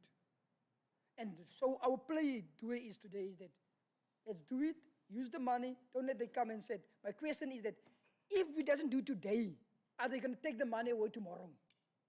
Are they going to take the money away tomorrow? Or are they going to take the money away tonight, 12 o'clock? Or are they going to take the money away next year, June, if he doesn't use it? Before I continue, can you just answer me that one? When are they going to take the money away? For Deputy Mayor, your hand was up. Before I give to the Deputy Mayor, let me put it clearly that let's leave Ward 3 now out of the picture. They wanted to use us as a bait. I'm the ward councillor there. I even said to PMU, we don't want a sport field there. We've got our own issue in our priorities, which priority number 1 is the school. Correctly said here, people wanted to play politics. Soccer politics of Neil and Enrico Prince and the others. I'll call them by name. They know the other one I didn't call name off. But let's focus on the item in front of us. Ward 3 does not want a sport field. Ward 3 wants a school. And there. Let's continue, Deputy Mayor. Let's leave Ward 3 now, out of the subject. Yeah, no, thank you, Speaker. I think with that said, I think it's clear that this council is taking a decision, whether some are liking it or not, that we are saying here today, that the money must be spent in Bongani sports field, because Element Engineers has been coming along for such a long time now, working for this municipality as an engineer, and they are being paid lots of money. When they agreed in principle that that field is suitable, and they came with some kind of resolutions to DCAS and whoever, I believe they were sure that a sports field can be put up at Bongani. So let's just give Bongani what is due to them. Because we don't want the end to be close tonight, then Councillor Sharon Sabach is writing on the traffic group again. And then that way, and then we must close this item now. Yeah. Thank you, Speaker. I think we're all arguing cross purposes. As much as we all want the field, if a revised plan is approved, or if we go ahead with a revised plan, will we still get the money? That's the bottom line. If we change whatever province or whoever is saying, irrespective of whether there's FIFA politics or politicians involved here, it's about the money, whether we get the money or not. So if we go against this plan and say we're going to build the field anyway, will we have the money? Will province withdraw it based on a different plan, not based on their proposal? That's the bottom line. Do we go ahead and build a field and start it, and province says, or MIG says, you are going against what we are recommending, we're withdrawing all the funds, then we're stuck. What do we do? That's the critical question here. Will we have the funds based on what we want to do, or if we don't do it, will the funds be withdrawn? That's the bottom line. Former Mayor. The main issue is, and if you read the item, is dealing with the commitment to the Bongani field. Now we're talking about Damsabo still. The reason I The said province is saying, make up your mind, choose one. Wait, Davis. Davis, that's what I'm saying. Let's leave Damsabos. Leave Ward 3 out of the picture. Focus on Bongani. No, the report is correct, but there's no sport field that's going to be built. I'm saying to you, I'm the ward councillor, Sabah. I'm saying to you, the place they identify. Which we identify for a school. In our priorities and ITP for 20-something years, we've been calling for a school in that ward. Records shows it that people are dying, our kids are dying. Why should we go for a sport field while we need something very important for our kids? That's what even we told those politicians who went in my ward. I even physically chased them away, the veterans and the others. You come in my ward, you didn't contact me, the councillor here. He was with the president of NIL there. I chased them away. Can the speaker Can just we move? withdraw? Speaker? Speaker, No, speaker, please, man. Can you just withdraw that? My president. Oh, no. No, my president is Julius. Speaker, I think for the purpose of time, I'm not going to, I'll give over. My colleague wanted to say something. Thank you.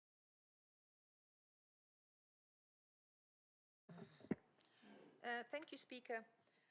I think it's very clear that there's a need for a sports field, but the sports field needs to obviously accommodate everything in terms of what the first report spoke to. We're now having a field that is just a practice field that does not have change rooms and does not have toilet facilities, etc., and now they're proposing that it be a practice field. You're saying that the site that was identified by them in Damsabos has been earmarked for a school, so therefore that field is not available. My biggest concern, however, is if we proceed with this item. In the item it says on page 4, to comply with the conditions of DORA 2020-2028, it is necessary that the municipality be fully committed by this time. Failure to reach 100% commitment can lead to the transferring officer stopping funding to the municipality. So we're at risk that we're going to lose this funding. Now we've spent money, and if I understood the director correctly, he indicated the amount that has been spent is 8.8 million, I think he said. But you'll just clarify for me. But my concern is that there's 11 million funding available. It hasn't been received. It's available. We're spending, and if we don't commit and complete, we're going to lose the funding. How do we then proceed thereafter? So we cannot have this transferred to a Section 80 because it's going to delay the process, and there is a very serious risk that this funding will then be lost. So I think we need to be responsible as council in terms of how we address this item. Thank you.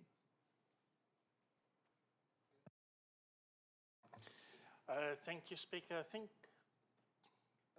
most of what I wanted to say has been said, but I'd like to just urge that whatever decision we make here today does not lead to us losing funding and compromising future funding applications.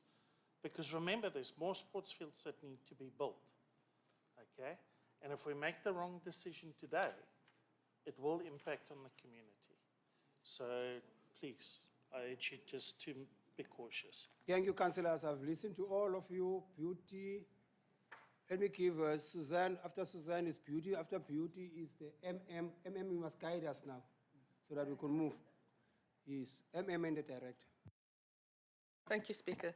Speaker, I think the decision is simple.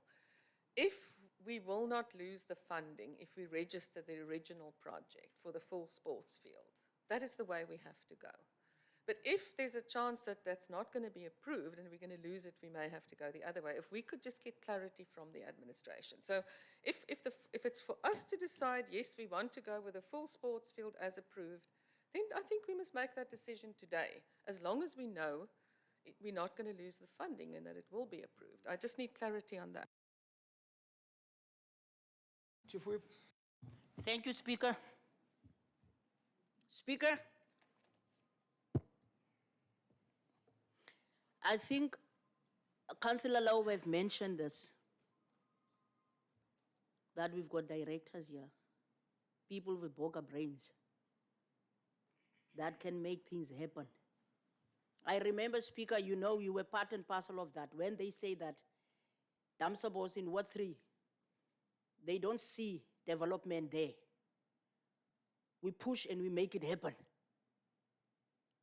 There's no funding that is going to be taken away here. There's no funding that is going to be taken away. The way that they did in Kayaletu, because it was a river, but there are houses there. They should do it. We are not going to allow the thing that happened in 2010, where the money disappeared in this municipality of the World Cup. That money disappeared. Nobody answered me in this council when I asked about that money. Instead, I was called into the MM's office. Why did I mention that? So, Speaker, if they want to see flames, we took a march. It was a matter of what 3, but believe me, what 7, what 8, what 4, they helped us in that march. That is a move. Don't you even think about it. We are not going to have a practice thing here. We promised our people, they went into Kayaletu Community Hall, and they were told that a soccer field is going to be built in Bongani. Now, what is here that now we are talking about these changes? Over my dead body. It's not going to happen. Thank you, Speaker. Thank you, the last speaker. In the name of the court, let me confess that I've benefited out of 2010, Denmark tracksuit and France. Over to you, MM, from you it goes. Come again. Speaker, I think we have to conclude this matter. Yes. We're talking about people that is not here, and I have to also protect my director. I think the best thing forward is there's a lot of discrepancies and uncertainties. Why don't we take a decision that province be invited to come and explain to this council, and if needed, also go and explain to the community about these changes? Thank you. Director? Fine. Is that noted that way, Director of Corporate? Minutes? SAFA also, Speaker, SAFA. Audit. SAFA is at audit. You were the chairman, I was the deputy, was there.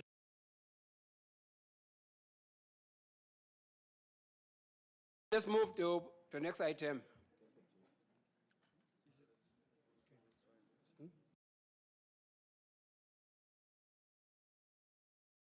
6.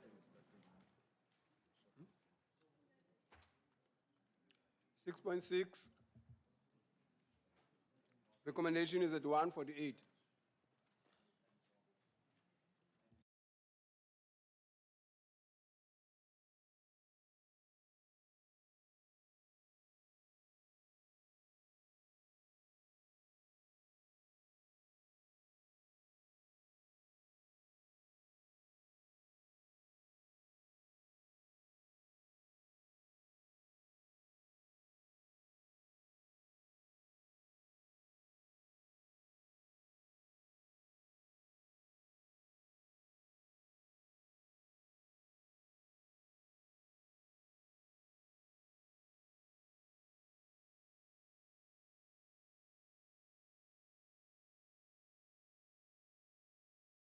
Uh, 6.6, the MM will be excused.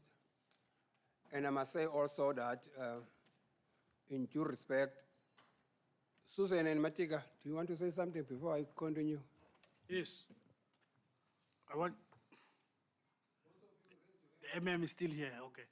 I wanted to propose that we deal with this one as the same. We start with the upper limits one, the salary of the MM, and then we also deal with this one. Let's start with 6 point. The in-committee one. Of the MM. Yes. And you want this one also to move to in-committee? Yes.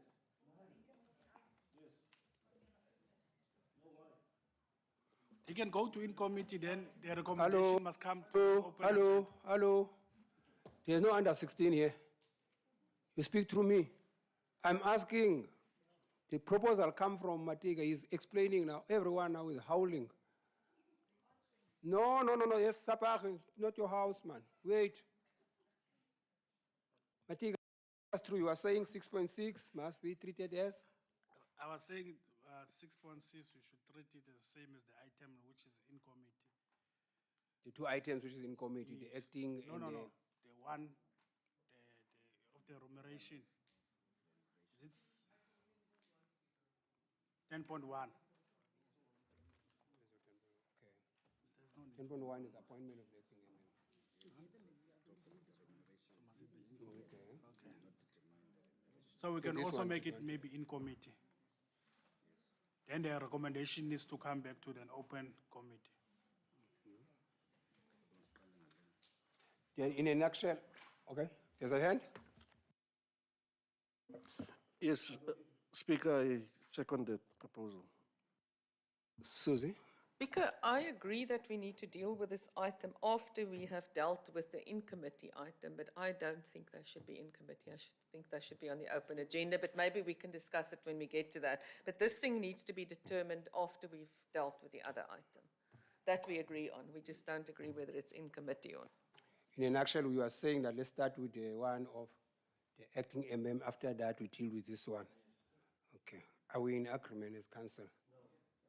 You see, you don't sing from the same hymn book. Speak. Come. I would then propose that we go into a vote because there's two proposals. Deliberate first. Bester? Speaker, we're talking here about the public's money. I don't think that these items should be discussed in committee. It should be in the public forum because these salaries are advertised on our website in any case. So therefore, there is no valid reason why they should be discussed in committee. Thank you.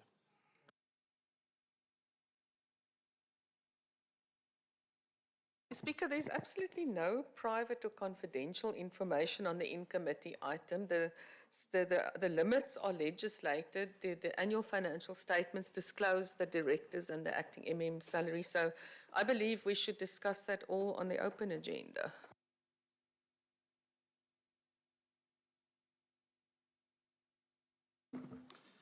Speaker, I have submitted my plea that we take it, both items to income, and I stand by it.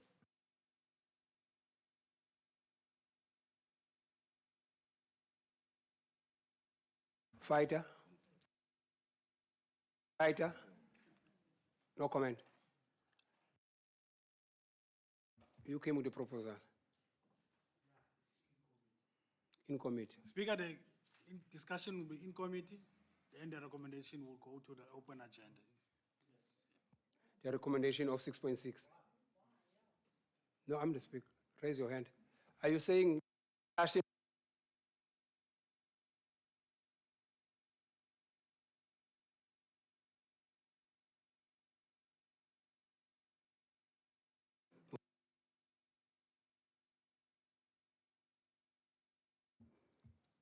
Paisani? Thank you, Speaker. No, Speaker, I just want to say, yes, we should take both, as the Deputy Mayor have said. But now, Speaker, I just want to raise this point of saying, sometimes there are people who forgetting that they used to have some things. Even when those things have been taken away from them, they always forgetting that those things that does not belong to them. You see, because those days, when you have Point stuff, of order, Speaker. you don't know who am I Point of talking order, about. Speaker. Point The of cause order. is eating you. What is it? Come. Point of order, Speaker. Okay, I'm Rule listening. 22, content of debate. What is the relevance of what she is saying, Speaker? Thank you, Speaker. It's the freedom of speech. That's the content of debate. Point of order, Speaker. No, noted. Freedom of speech, Speaker. Thank you, Speaker, because really, they were mentioning here that the public money, I don't know who is not public, because you are all public. Once I'm in there, I'll go to the public meeting. I don't go there sometimes as a as a councillor. So people should understand when that thing that used to be yours does not belong to you anymore. You know, Speaker, when we were told lots of things has been done, and damage has been done to our people when they were him and Ambi, all those stuff that were causing damage to our people was used for us, but not for certain people. So thank you, Speaker. Let's go for it. Pastor, Thank you, Speaker. Speaker, I'd like to have some clarity why the Coalition of Corruption wants to hide this item from the public. What are we going to discuss that is not public knowledge? Speaker, I feel that we don't Speaker. hide financials from this public He started with his forum. nonsense. Thank Wait, you. Pastor. I tell him, Wait, I same shit. But You think that you are going to fall for your trap?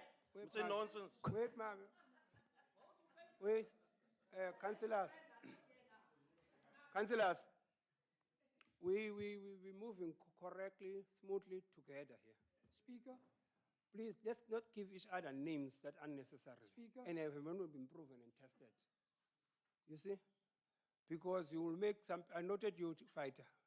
I noted you. You will make some people who are not the same. And will be never to be the same, but we have the same blood, is right. But don't push people to a corner that will make them to come back to you. Debate facts. I so hope that you can come with facts. You know, sometimes, I'll make just a typical example. When Councillor Campbell speaks, she will say, reference it to something that I have in front of me. Don't give us name because we are pregnant, we are corrupt.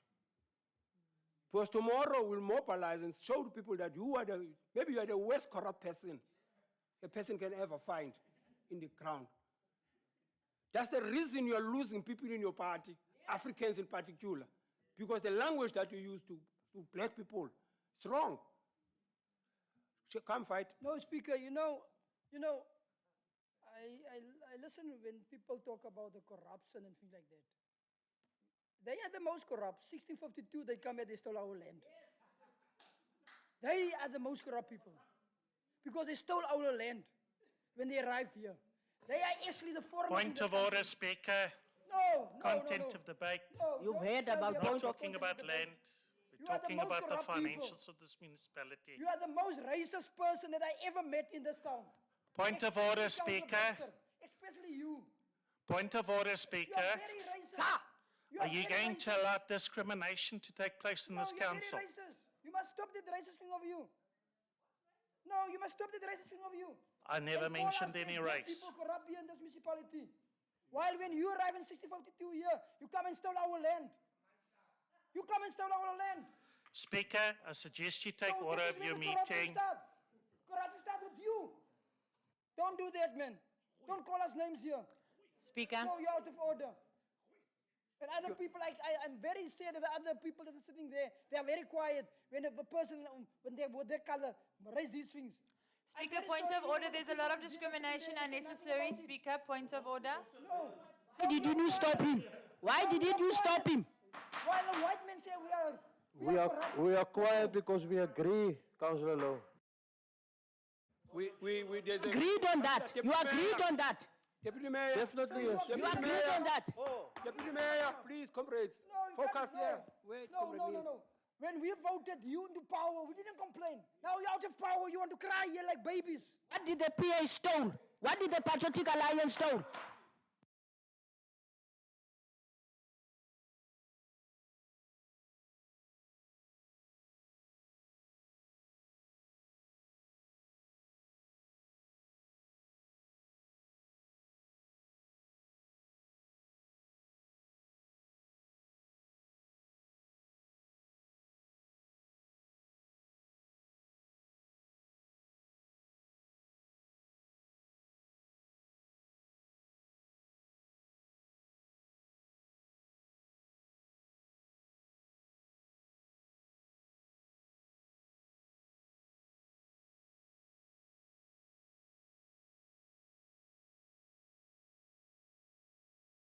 Who's against?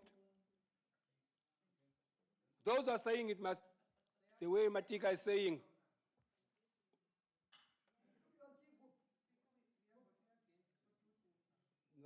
what? You guys don't want it in committee.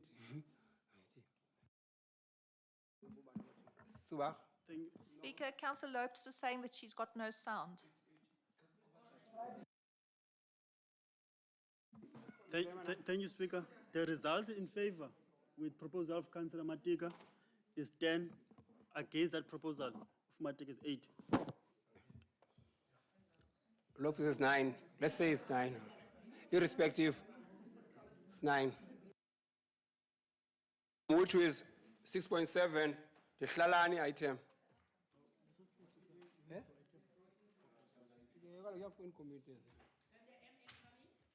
No. 1. 6.7. The recommendation is at. You want go?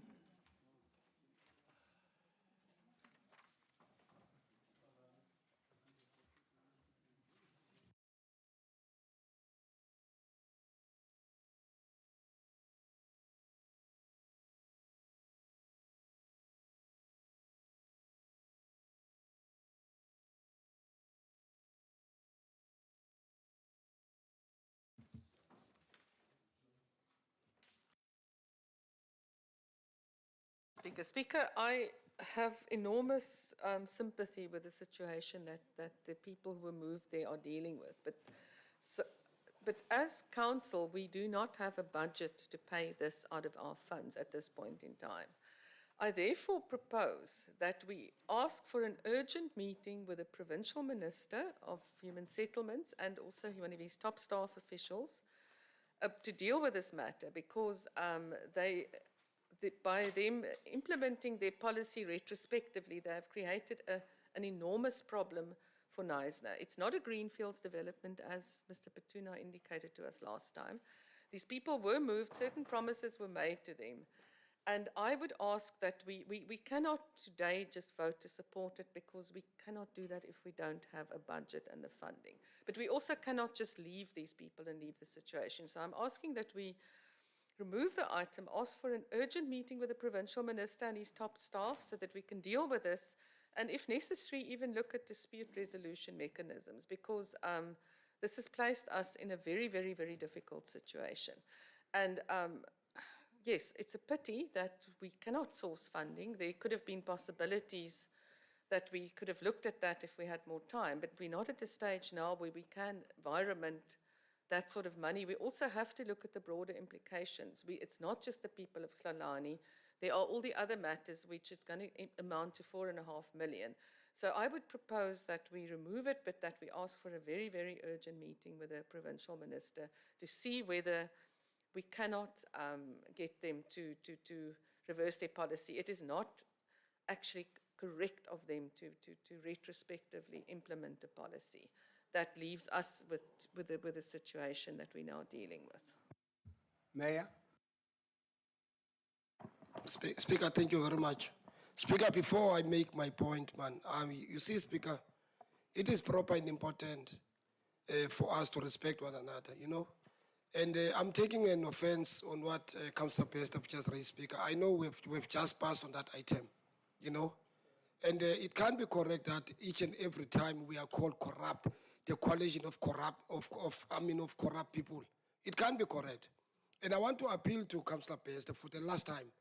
If there's anybody which have stolen anything from ratepayers, you've got a full right, lodge a complaint to the office of the Speaker so that we can, that particular issue can be investigated. You know, so that we can start, you know, this thing of accusing people left, right, and center comes up yesterday. It can't be correct. It's not right. And Speaker, I want to move because, I've taken note. I need to, as an executive mayor, I think I must assist Councillor Peste because he's wearing one shirt each and every meeting. Whether it's a committee meeting, no, I'm not out of order. You must never jump here, Winston. Speaker, objection.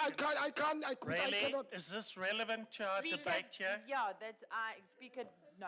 My dress code is a lot better than his deputy mayor meeting a minister in tracksuit pants. Thank you very much. Speaker, can I go to the point? Can I go to my point, Speaker? Speaker, let me come back to the point. You know, Speaker, I'm really taking an offense. I can never be undermined by a racist white person like Pastor. You know, I can never sit here and tolerate that nonsense. Objection, Speaker. Speaker, let me go to the Once item. again, I'm being accused Yeah, of sit something down, that I'm man. not. Keep quiet. Please protect me, because otherwise I will take this further. Yeah, take it further. Speaker, let me go to the point. Speaker, let me come to the item. Let me come to the item. Speaker, I haven't listened to Councillor Campbell. Speaker, from where I'm sitting, I think I must first thank the director for bringing this report. I remember, in fact, we said on our last meeting that we want the report only for OPAT. How much will it cost us? But they have given us a holistic report, of which I don't have a problem. I will always speak, Speaker, on the issue of people of Tlalane. Last week, we had a lengthy of discussion, the debate, the condition and the situation of those people as we speak, right? From where I'm sitting, Speaker, I think we as this council, we need to resolve on those people, particularly those ones of Tlalane. You know, as council, you know, I understand this other issue which was raised, that we need to engage the provincial government, particularly the Western Cape, you know, around the issue of age and so on and so forth. But Speaker, from where I'm sitting, as an executive mayor, I do care for people of Knysna. It can't be correct. Those people, when they applied, the issue of age was never considered. I remember it's an issue of policy. You know, policy in the Western Cape is changing now and then. You know, if you go to, other provinces, you qualified, if you are 18 and 21, you qualify for an RTP house. This issue of policy, it only applies in the Western Cape. And all of us, we know what are the reasons for that. Speaker, from where I'm sitting, I want to propose, Speaker, you can go on Facebook. You can go on Facebook, go and write about it, because you don't care for black people. The only thing you care for black people is, it's when you want them to vote for you. You only taken care of black people when you need their votes. Speaker, I want us to take a decision around those people of Tlalane. Let's give those people, allocate those houses to people of Tlalane, and we must further engage, Speaker, the government of the Western Cape, particularly the Department of Integrated Human Settlement. And Speaker, I further make a commitment. Councillor Pester, yesterday I spoke to the Minister of Housing, Councillor Pester. We are going to be meeting the Minister of Housing, regarding all these issues. So Speaker, I want to make that proposal so that we can move forward. I understand these other issues which were raised, the issue of money and so forth and so on. But for us to move and give our people an early Christmas, let's do what is right for our people. Speaker, this is basically what I'm proposing. Thank you. I saw you moving. Is not here. Should he not come back? Oh. No, you guys didn't hear me. I said we are allowing him to go. After this, going to be this item, then it's coming about him, and you need to be in interviews. Deputy Mayor, and then the fighter, then Mama. No, thank you, Speaker. I'm not going to say much on this item because mine was plain and simple. That the people in the last council meeting, we took up a resolution that we need to assist these people. So I'm still of the opinion that we need to allocate these houses to these people, whatever costs are being mentioned here. We know by tonight, Dion George is going to write something on Facebook and it's going to be shared. So we don't worry about that. I'm used to court. I'm coming from the location, from the trenches. So I know these things. So let them get the houses that we agreed upon. Thank you. Thanks, Speaker. We are a very radical organization, and our people come first. Last week, 2 weeks back, when we discussed this issue of Tlalane, I cited and I make a statement here. When people apply for a house, they follow all the procedures that they have to do. The application forms go to the provincial government. The provincial government approve or reject it. When a person receives approval by the provincial government, they are supposed to check everything. And when they send that approval back, and you see on that paper, approve, it means that you are going to get a house. This is what it says. Because we dealt with it even in only. There are people that receive houses that are not even 35 years old. But they were approved by the provincial government. Because you set your name on a waiting list and then you approve. Because you only apply when there's a project.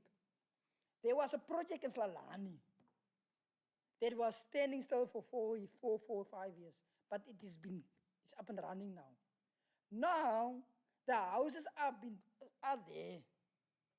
Now the province, this wonderful DA government that are governing this province, now they have a problem with the policy that they have because of the AIDS. But they approve it. They send that stuff to us. So from our side, as the EFF, we are saying, let's allocate the houses to the people and we deal with the provincial as an administrative issue, as the municipality. Thank you very much, Speaker. Speaker, I fully concur to my number one, also the fighter, that we must give those 5 people their houses. Those people were removed from where they were sitting, and then the houses were built on those places of them.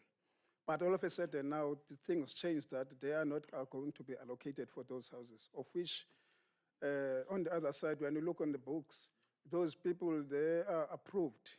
So now, if we are not giving those people the houses, who are going to take those houses? So our Western Cape mustn't allow our people to fight each other there, because at the end of the day, what is going to happen there, our people are going to fight. Once you give another people those houses, whereas they know that the houses were approved for them, it's going to be a problem.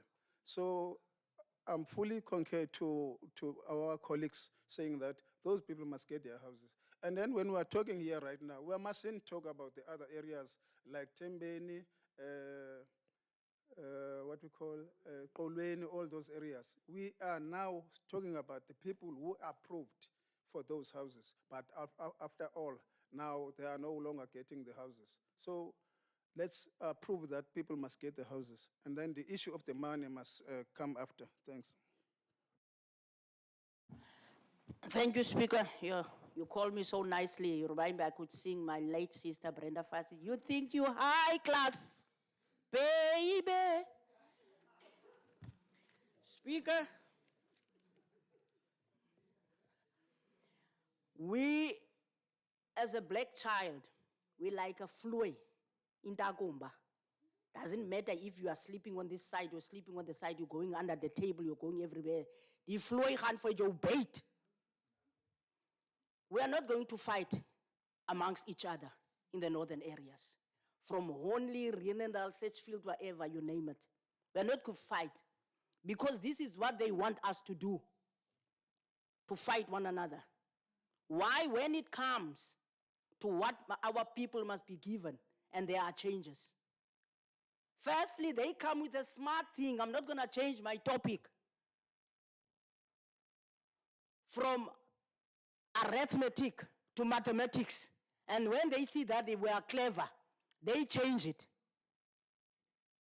to something else so that we can Baiza. We are not Baiza now.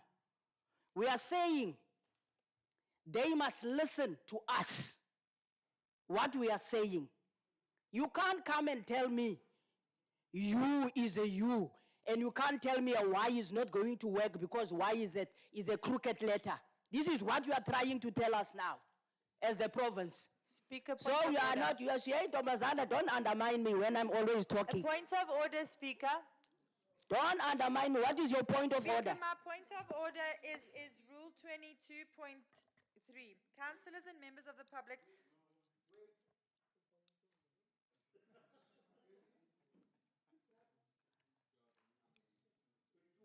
22.3. May I continue? Councillors in this instance must preserve order and decorum of meetings. They may not indulge in tedious repetition of arguments or unbecoming language or remarks which are of a defamatory nature.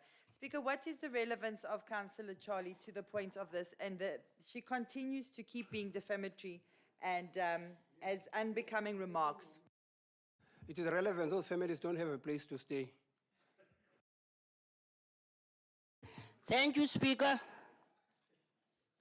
I'm not going to change. I am uMadlomo uyemyemu ungqolomsila uvela bambhensele. That's who I am. Hi, bro. So we are saying, doesn't matter in what colors the province is bringing to bring the changes so that our people can fight amongst each other.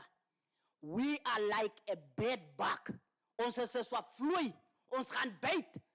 Al lê jy onder die tafel, onder die matras, ons gaan vir jou byt because it's not going to change. We are going to give those people those houses. Accept and wait for 2024. We are going to remove you dismally.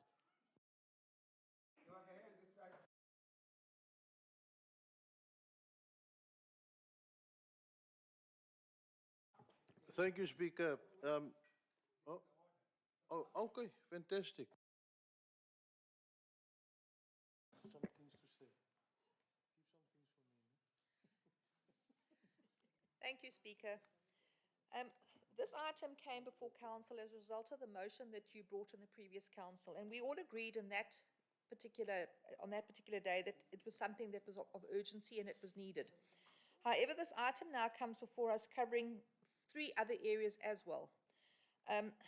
The biggest problem we need to have a look at, that we need to concern ourselves with in terms of this, is that this is now, we've been told that based on the latest communique from the Western Cape Department, funding for the above will have to come from Council's own funding. It also says that Council must note that this is an unfunded mandate, which if implemented will result in irregular expenditure and unauthorized expenditure. We're asking now for an amount of 4.8 million in terms of the funding for these projects, which has not been budgeted for. Let me ask this to you. Maybe the author wrote it wrongly, correctly said by you. The day we dealt with it when I brought a motion, I brought a motion regarding Klalani. Yes. And we asked him, bring us something regarding in terms of rand and cent of Klalani. Yes. Now what he did, the author, he come with a holistic thing that we didn't send him to do. That's what I said. Now, in a nutshell, we were supposed to deal with if it's 1.2. It's only 1.2, then he was supposed to explain to us to say, because there's a bigger project in Hlalani. Is this 1.2 about the whole project which is happening in Hlalani, or is this 1.2 talking about the 6 beneficiary houses? But what the author did, he brought, I don't want to entertain it today, but he brought everything to draw your attention that here's the bigger figure, 4.8. Now your attention is around the 4.8. Where will this money come from? But that's the reason your ward councillors or other areas are saying that, even said by Beauty, that someone wants us to fight alone. Because definitely Ward 4 is listening. Ward 8 is listening. They are here. Ward Councillor of Ward 8 will be asked after this meeting to say, Councillor, why you remain quiet? Why you allow Hlalani Ward 3 to move while we are sitting with the same problem? Strategically, as the ANC and our partners, we've read it, we said we don't go to that trap. There's a reason people making recommendations saying that. We understand. Speaker, I was still on the floor. And but I'm the Speaker of Council. I'm trying to address you. Wait, I didn't say I won't give you. I want you to understand that we are saying it's not that we ignore the other areas, but in the honest space, we were supposed to have the item then in Section 80s of all areas in Knysna. But this attention was drawn in our special council meeting by a ward councillor to say, I'm sitting with this situation in my ward. Whom we are saying, the councillors are saying that, get the province in, get everyone in, we deal with these issues of the greater Knysna. We don't ignore that there is no problem. There is problems because of your policies. We can make references before his time, also the author, there were people receiving houses underage, staying in RTP houses. Neil is saying even now, Neil was the chairperson of housing in Hornley. There are people in Hornley underage staying in houses. Same Maspalati, Knysna Maspalati. But nevertheless, let me stop there. Come, Councillor.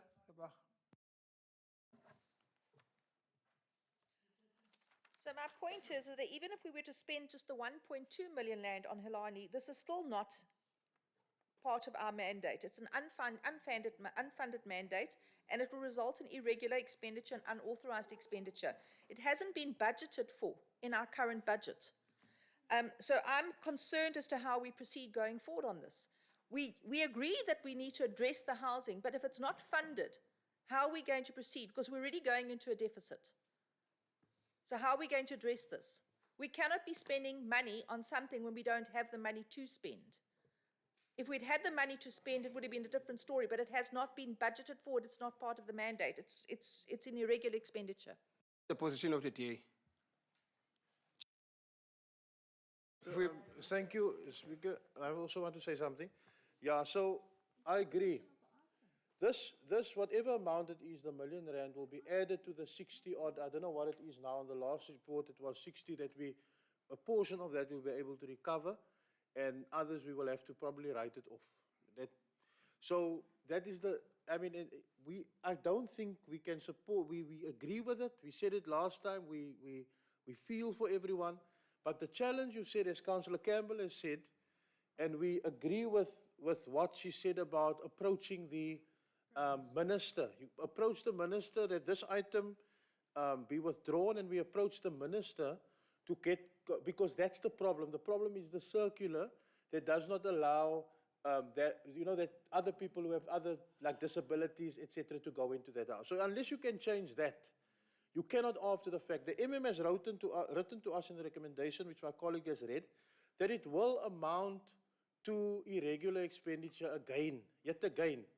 So it has become a trend now in council that this is the route that we are going with irregular expenditure and stuff. So I want to appeal to council that take that route, rather withdraw the item, go to the MEC, approach, have an urgent meeting, discuss it and see if he will not waiver that. If he waivers it, it's perfect, it will work out well.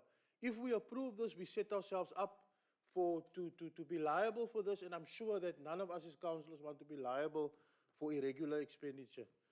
I don't know which councillor will accept that, but I certainly will not be held liable for irregular expenditure. Thank you. Chief Whip, then Matika. Speaker, I just want to find out. We move. I just want to find out. The houses, is it being built? Okay. The houses are there. If people are not going to get into the houses, the damage that's going to take place of the houses will be more than we have now. Because we said already when we discussed this, even all these other things in the Section 80 committee meeting where housing is. No, you can't come and tell the EFF mustn't speak here. Who are you as the ANC come and tell? No, you are the chief whip of the ANC, not the EFF. So what we are saying that, let's we put the people in there, because if we are going to leave it and wait until the minister is coming, where this process was in province, and that's why they give money to build the houses. We didn't use our funding to build the houses, or did we use our funding? Your money. Okay, okay, no, just wait. You are singing, you must go to church, you want to sing. No, you want to sing, you go to church. That is where we sing. So, the houses is there. The administration have to sort out their issues. Let's we deal and give the people the houses, and the administration deal with the other issues. Because we have proved, and the people have proved that they receive it. So we deal with it like that. And I don't know why we are debating so long. There are two proposals, and we deal with it. When it comes to the others, they must be referred to MPEC and all these committees, and then it is a long process. Thank you, Chair of MPEC. Matika, then Mama. Thank you, Chair. Chair, other councillors are asking, I don't know why we are debating, but they are debating. We're not even supposed to debate today. We're supposed to get a report that the MEC has responded or has not responded. Last week we spoke for 3 hours on this item alone. Speaker, I want to go to the recommendation. I don't agree with the recommendation that is in front of us. I'll propose that we have our own recommendation.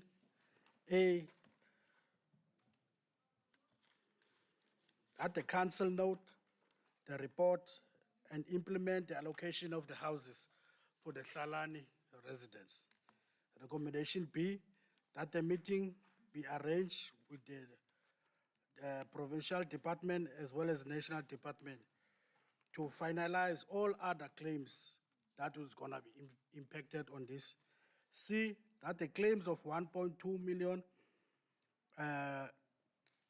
be directly claimed to the provincial housing department, as this we don't believe that it's irregular unless it has been claimed. The amount should be claimed from the provincial government, as they have also written a letter to say that allocation must be made available in terms of the circular. D, that if the provincial government does not agree with the claim, that we should get a legal advice and take the matter to court. Thank you very much. Anyone in support of that proposed recommendation?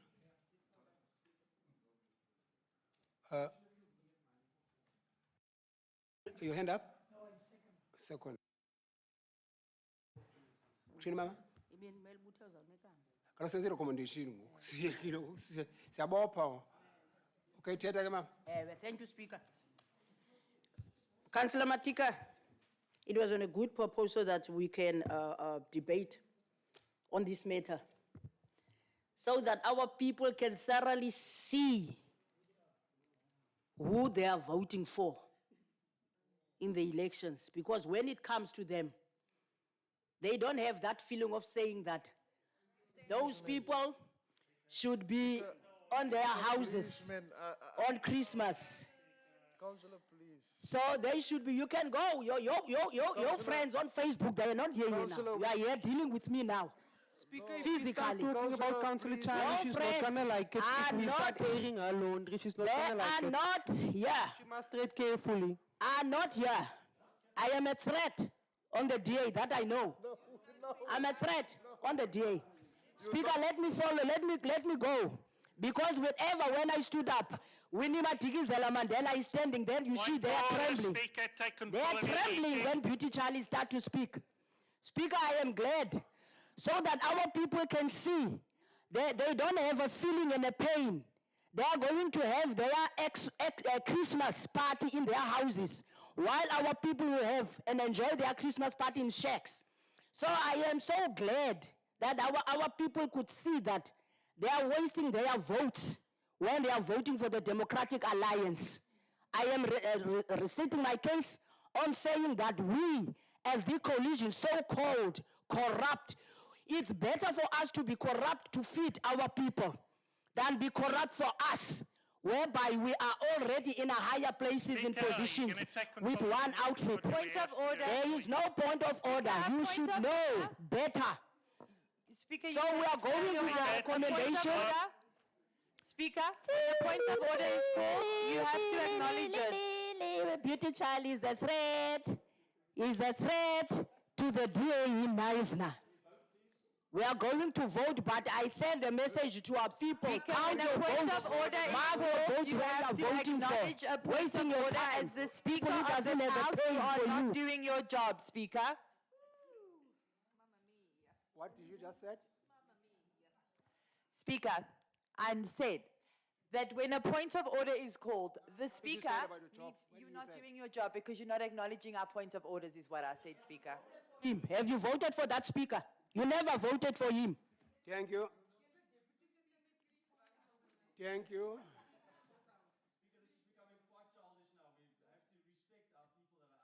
Thank you.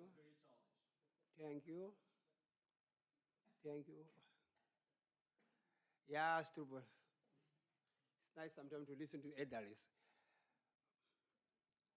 You know, you show a finger to me that I'm not doing my job. Most of the fingers are in your face. There is a proposal here proposed by the Chief Whip of the ANC. I think it's 4 recommendations that he's proposing. He's not imposing them, he's proposing them. If there's any other organization that have recommendation, they can do so. But be careful to tell people that they don't do your job. We were in Sedgefield, people are eating in graveyard. Who are you? Come, Susan. I did propose earlier that the matter be removed and that we get an urgent meeting with the minister, and Councillor Davis seconded that. You are proposing the item to be removed from the agenda. We have an urgent meeting with the minister and his top management, and that if necessary, we declare a dispute with them. Then you have a Thanks. seconder, which is? Go ahead, please. I second that, Speaker. Sitting with two things here in front of us. We're sitting with the proposal which was brought by the Chief Whip of the ANC, seconded by the fighter, Councillor Lowe. Then we have a proposal that was forwarded by Councillor Campbell, which is seconded by my pastor Davis. Now, those who are in favor of the proposal of Susan Campbell, show it by hands. And get Lopez, please. Because she's better than any other people. She doesn't leave people in graveyards.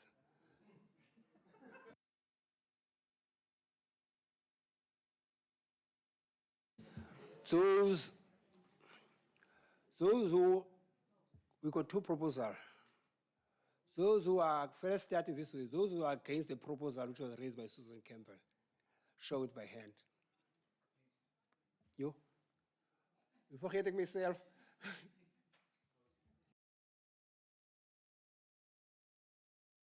Can you do due diligence and give us the Thanks, result? Speaker. The proposal of Councillor Campbell, the in favor is 9, against 11.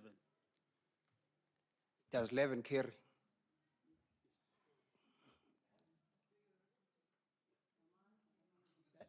The 11 carry to say that we go with the recommendations of Matik. That's simple English. Councillors, we got items which is in committee which we propose for, but I must brought it to your attention also that the rules of order allows that if there's a rule 4.2, Eon of graveyard, the speaker may at any time during a meeting introduce an urgent measure which does not appear on the agenda unless the council resolve otherwise. There's an item that will be brought to you that we will discuss in open agenda when we come from a break. We're going to break now. I've asked administration because I just received these things so that everyone must have it to familiarize yourself. Did you already get it? They have it, yeah, but we'll discuss it. It will be our last item when we come back.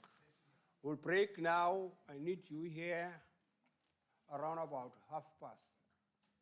Please. Thank you. Yes, it's 3 now. All right. It's 3. It's 3. You're making noise here, councillors. You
Councillor Low.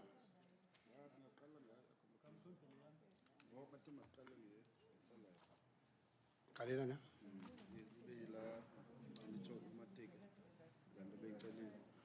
Siqala ngale. Councillor Low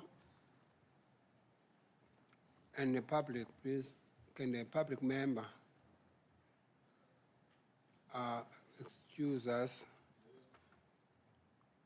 so that we can deal with the issue of in-committee? The member of Pito. Let me first also. Speaker, I just want to ask you, man, the whereabouts of the acting MM, because I don't know if, okay, because we need to have him, especially for some of the items that's coming. Thanks. I was about to give now to the advocate to explain where the MM is. And through your indulgence in that, we start with item number 10.1 while he's not here.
If the councillor will ask what's the number that will give it, I'm advised it must be 6.8. Councillor Ferguson, I was given that it must be 6.8 in the interim report. Are you there? Can you be the first person to speak in the item? Yes, Speaker. Okay. You can be seated. Thank you, Speaker. I do appreciate it. Thank you, Speaker. So on this item, Can you check for Councillor Lopez that we are back? Whomever can WhatsApp. Chief Whip, can you WhatsApp her? Please. Okay.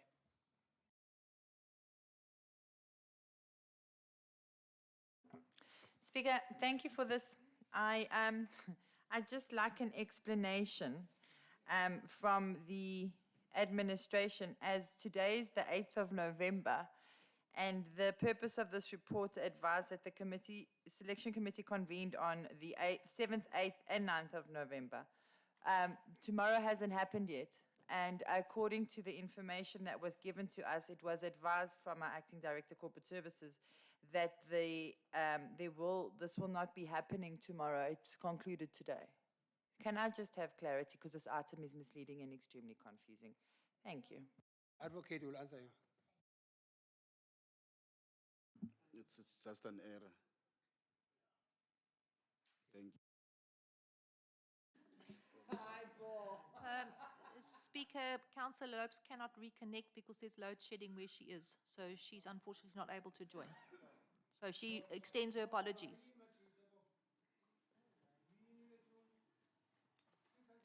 Thanks for your protection, Speaker. So she is just submitting her apology for the remainder of the council meeting.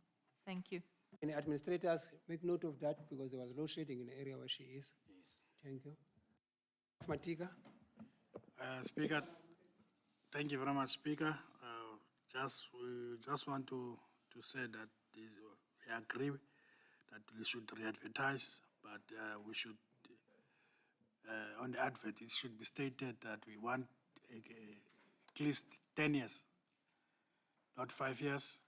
We want to attract the best pool, because this post has been advertised, especially has been advertised for more than 4 times now. So the issue of the 5 years and 10 years and permanency, it's a problem. People doesn't want to apply because they see that most of the municipality, if you look at the region, we are the only municipality who still have 5 years. Others is 10 years or permanence. So we are saying that we propose that we go for 10 years to be added. Yeah, when we do advertisement, should be 10 years so that we can attract the best pool. Thank you very much.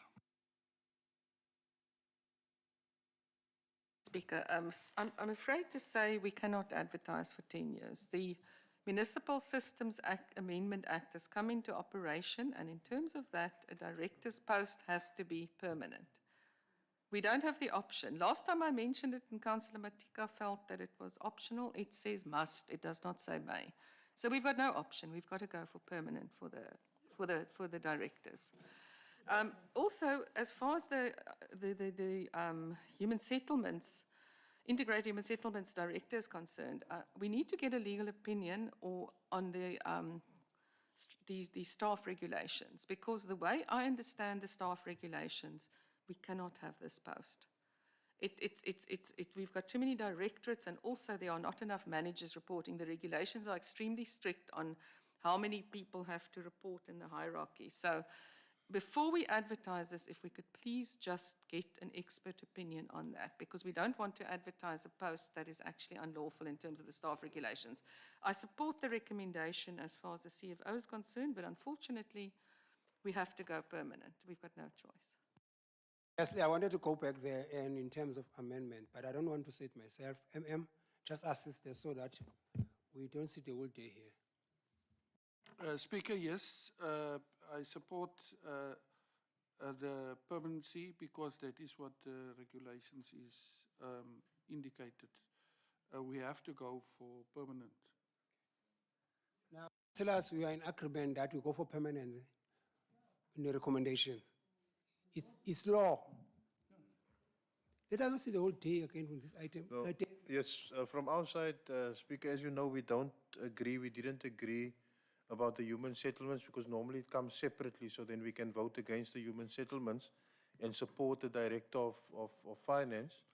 But in this case, it's come together. So we have no other option but to not support the recommendation because of that human settlement. So we don't agree in a human settlements position for a director. We've said it before. Previously, we voted against it. So we will not also agree for a permanent director of human settlements. 5 directorates are fine. That's what we said from the beginning. So yeah, so from our side, we cannot support it. We wish it was separate, but we'll have to, if there's going to be a vote, we'll have to vote in that way. Let's do it this way then. As always, the chairman was in a meeting, I'm the chairman. Those who are against that to have housing for a director, for permanent director, must show by hands. We're going to vote now. Because the feeling of the DA, the feeling of Kim, feel that we don't need that department. No. Don't play with words. You play with words because this director, can you give me a space? I'll give you a space. When we arrived here, there was a directorate of housing. It must not be the immune thing now today. It's always a directorate of housing. And where I'm sitting, housing speak to the poor of the poorest. You can run away from that. And there are those who want to champion it, it must go to be in charge in Cape Town. But at the end of the day, there's a reason we have a debate. This morning we had a hot debate about Shalan and other areas because, as I'm saying to you, those areas want a person from that department to come and address them. Now I'm splitting it so that tomorrow people not say, for instance, Councillor David is saying that we don't have a problem with CFO, if I capture you correct. Yes, but you got a problem with this thing. Now I'm trying to make it easier, you understand where I'm going to, so that you might carry that your house might agree with you to say, yes, we don't need housing anymore. You understand? You cannot think for another person. But we might make it easier because now what you want to do, you want us to debate. We're going to debate. It's 6 now. We're going to debate until 9 if we don't break it. Councillor Low? Speaker, I believe and I think, and I'm correct, we have dealt with this director of housing. There was a resolution that there must be a director of housing, manager directed. I believe we were voted there. We voted for that here. What we have to deal now, we deal here with the advertise of the post. That's all that we have to deal with. And the MMF give us advice, any directorate that we have to advertise, it must become permanent. So why are we debating?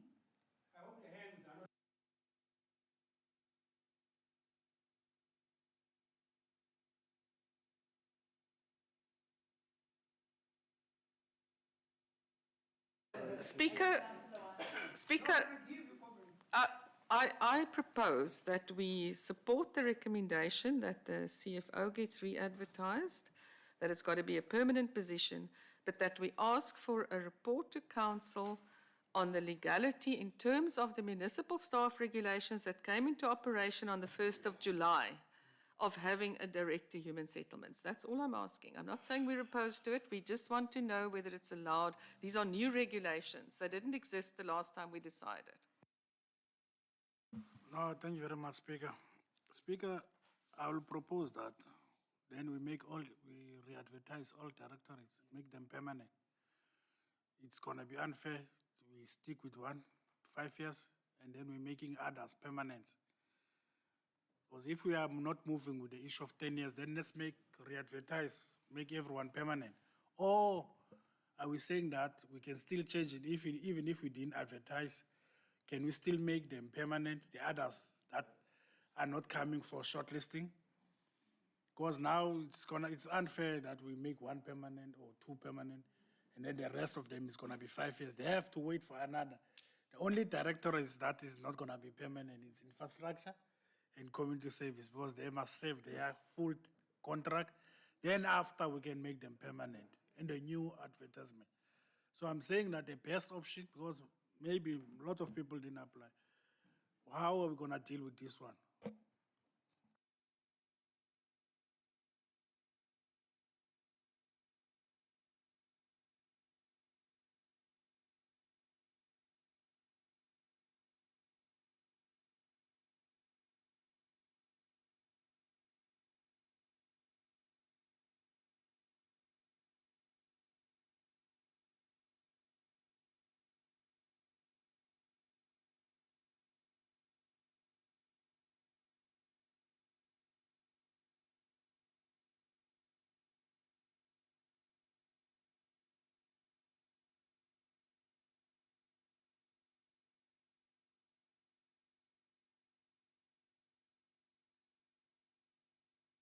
Thank you, councillors. Through our deliberation as idle judges, we've come to a conclusion that let's deal with the matter in front of us. It's not that we ignore what you've raised, Councillor Matika, but now we deal with the business at hand, which is housing, integrated human settlement, and finance.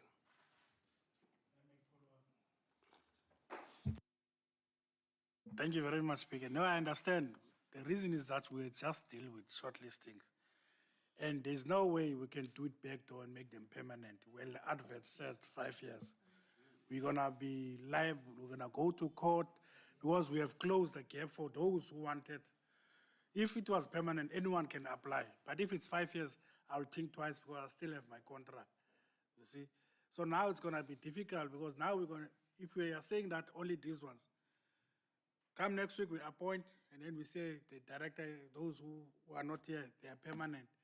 There's gonna be litigations. Your adverts clearly said 5 years fixed. It didn't say anything else. So now it's gonna be a challenge. That's why I'm saying that if we are going for permanency, rather re-advertise all of them, then it's permanent. Except the MM. MM cannot be permanent. That's the only unfortunate.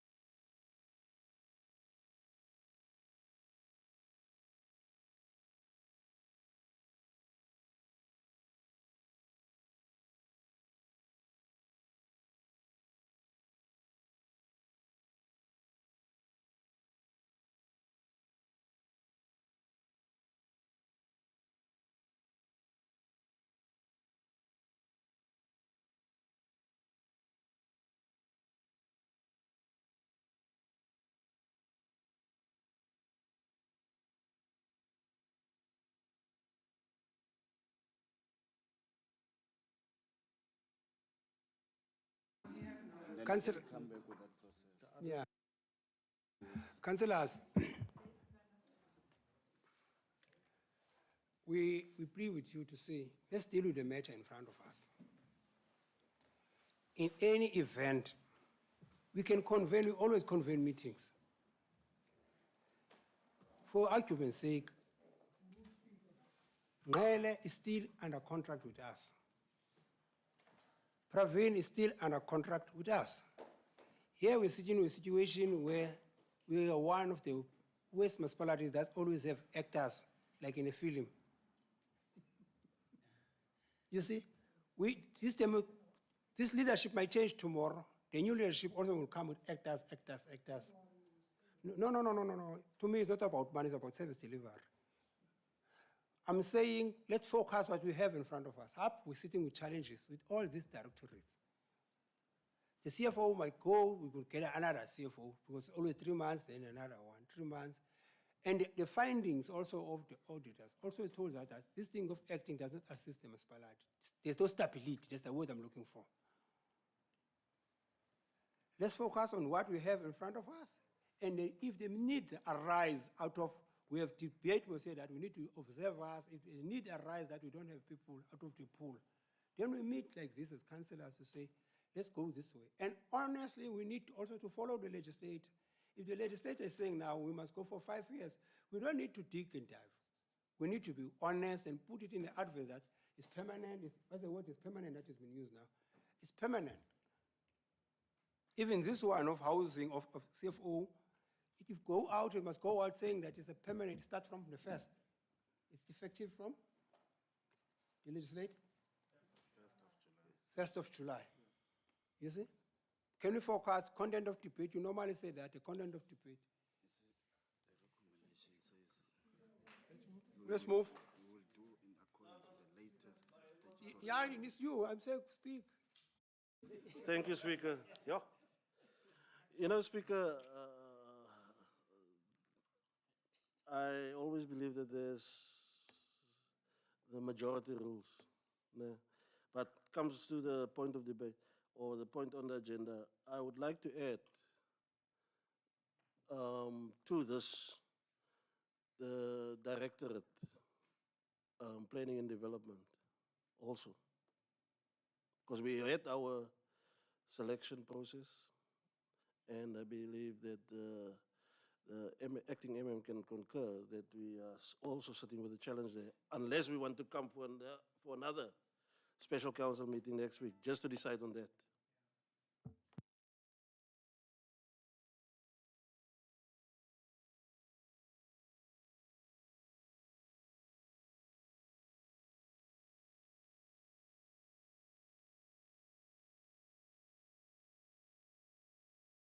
Speaker, you know, the advertisements we sent out were all incorrect.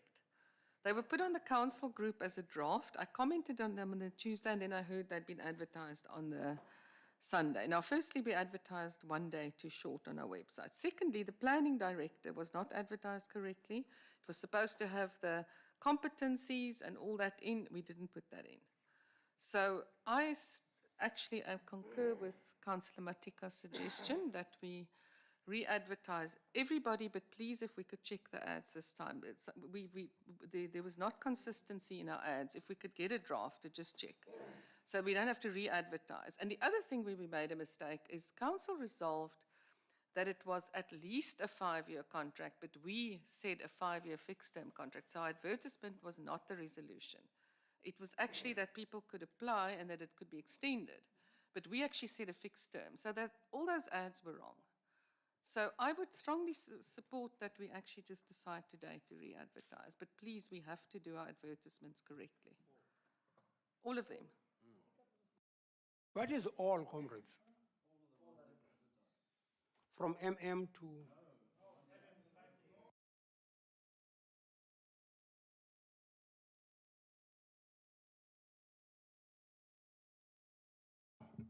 I'm sitting here with housing and finance. The deputy mayor is saying that we must add something. You understand what I'm saying? Now, what is all? You cannot just say all. The surprises that you bring to us now here while we're sitting with this, in front of me, it ended C. And it talk about department, only 2 departments. It spoke about finance and integrated human settlement. No, wait, deputy mayor. Now, everyone is talking about re-advertise all. And where I'm sitting, I know we don't have an MM. We got an acting MM. Where I'm sitting, I know we got an acting CFO. Where I'm sitting, I know we got an acting corporate. Where I'm sitting, I know we got an acting planning. What is your all? Be specific so that we know if we take the item now out so that we can come back and debate it if you find those integrities. Matika, Ken, and Deputy Mayor. Speaker, I think they were shortlisting. Then there were 3 that was going to be re-advertised. It's your planning, it's your finance, then it's your human settlement. The only one that was going to proceed with interviews was corporate. So that's why I'm saying that let's rather re-advertise the 4. Then we made them permanent. Yes. Then the MM one is separate. It cannot be permanent. It made 5 jar. Now you are specific now. Does the House agree that we re-advertise this for directorates permanent? We are in agreement. Thank you. What's the next?